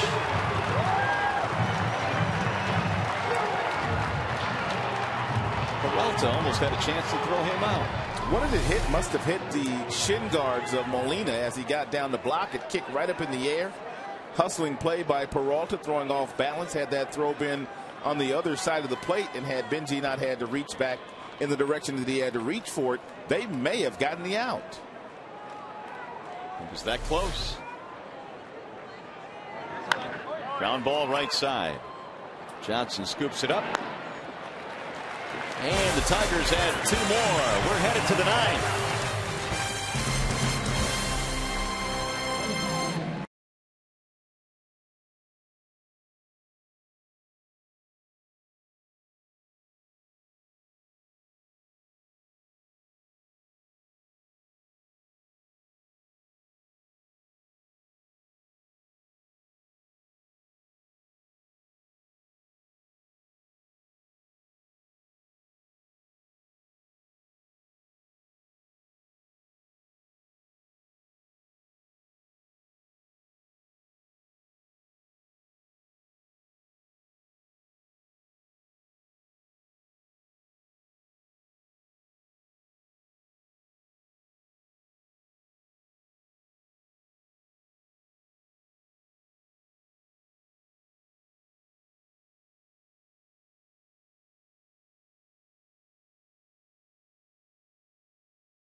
The Tampa Bay Rays, and the Tigers, after falling behind in this one, have seized command of this game as we check out the Burger King in-game box score. And you see the biggest A-Rod belongs to Brendan Bosch so far. 4 RBIs. He's celebrating his 27th birthday today. Fielder with a good day, 2 for 4. Dirks, nice day. Avila scoring a couple of runs. And we ended up, and the Tigers have themselves a lead now, 7-2. Rayburn will move from second base to left field. And the new second baseman is Ramon Santiago.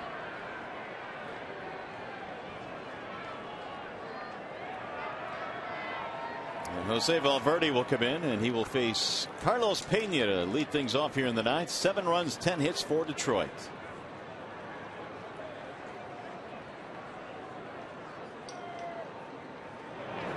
First pitch is in for a strike on Pena.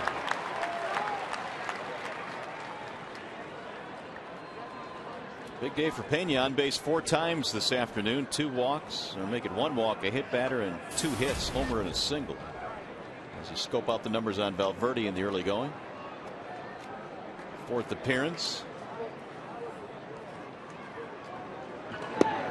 Strike call. 0-2.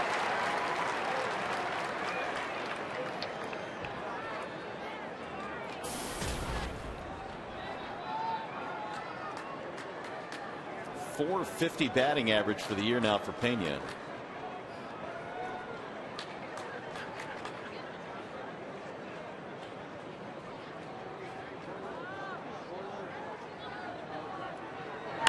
Ground ball right side. Right there is Prince Fielder. 1 gone in the ninth.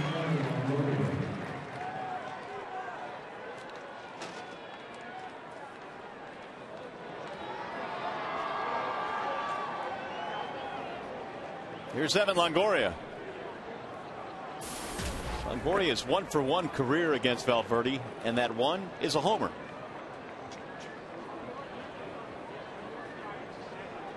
He's had a nice day, a couple of hits, a walk, and an RBI.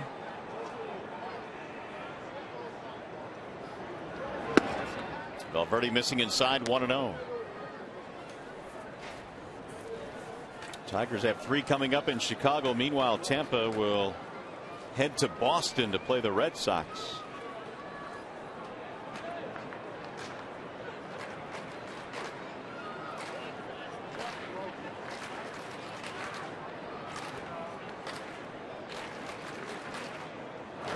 Swing and a miss. 1-1.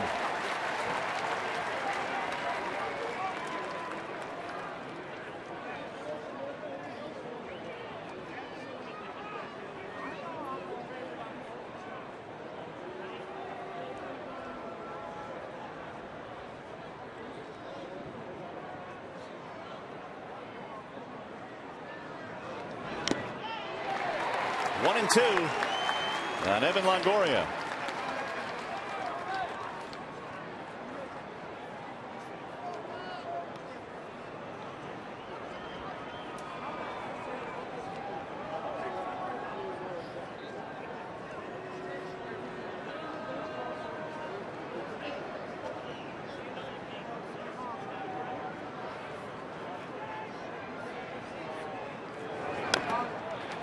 Valverde went from a safe situation going to the bottom of the 8th. The Tigers were up 5-2 to a non-safe situation, but he was heated up, so the skipper brought him in anyway in a 5-run spread.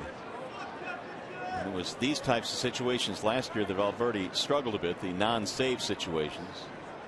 Otherwise, his overall numbers would have been absolutely lights out. Here's the 1-2.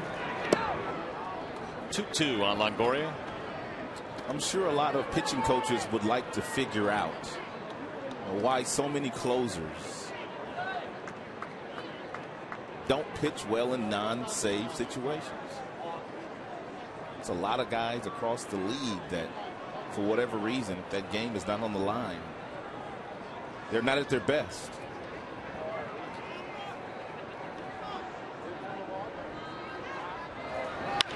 Ground ball left side. Cabrera gobbles that one up.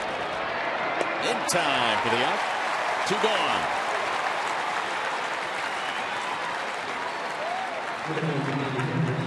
He's going to leave it up to Keppinger.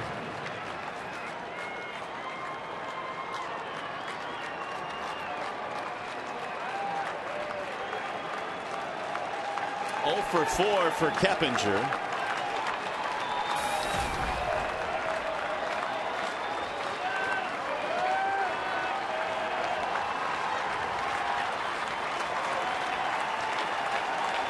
(7-2) Tigers with 2 outs. Here in the 9th inning, and a foul back. 0-1 on Keppinger.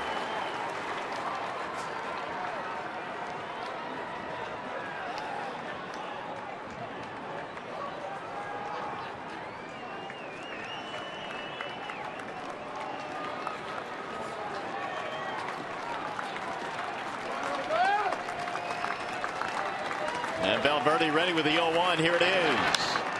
In the air, right field should do it. Right at Bosch. Tigers win 2 out of 3 from Tampa Bay. After a very difficult loss yesterday, the boys were able to put it behind them and come out and play a really good, clean baseball game this afternoon. Boy, did they. And they come away with a 7-2 victory. And again, they beat a pretty good pitcher in Jeff Niemann. 30,000 plus witness it today. Tigers come away with a victory. We'll be back with more from downtown Detroit.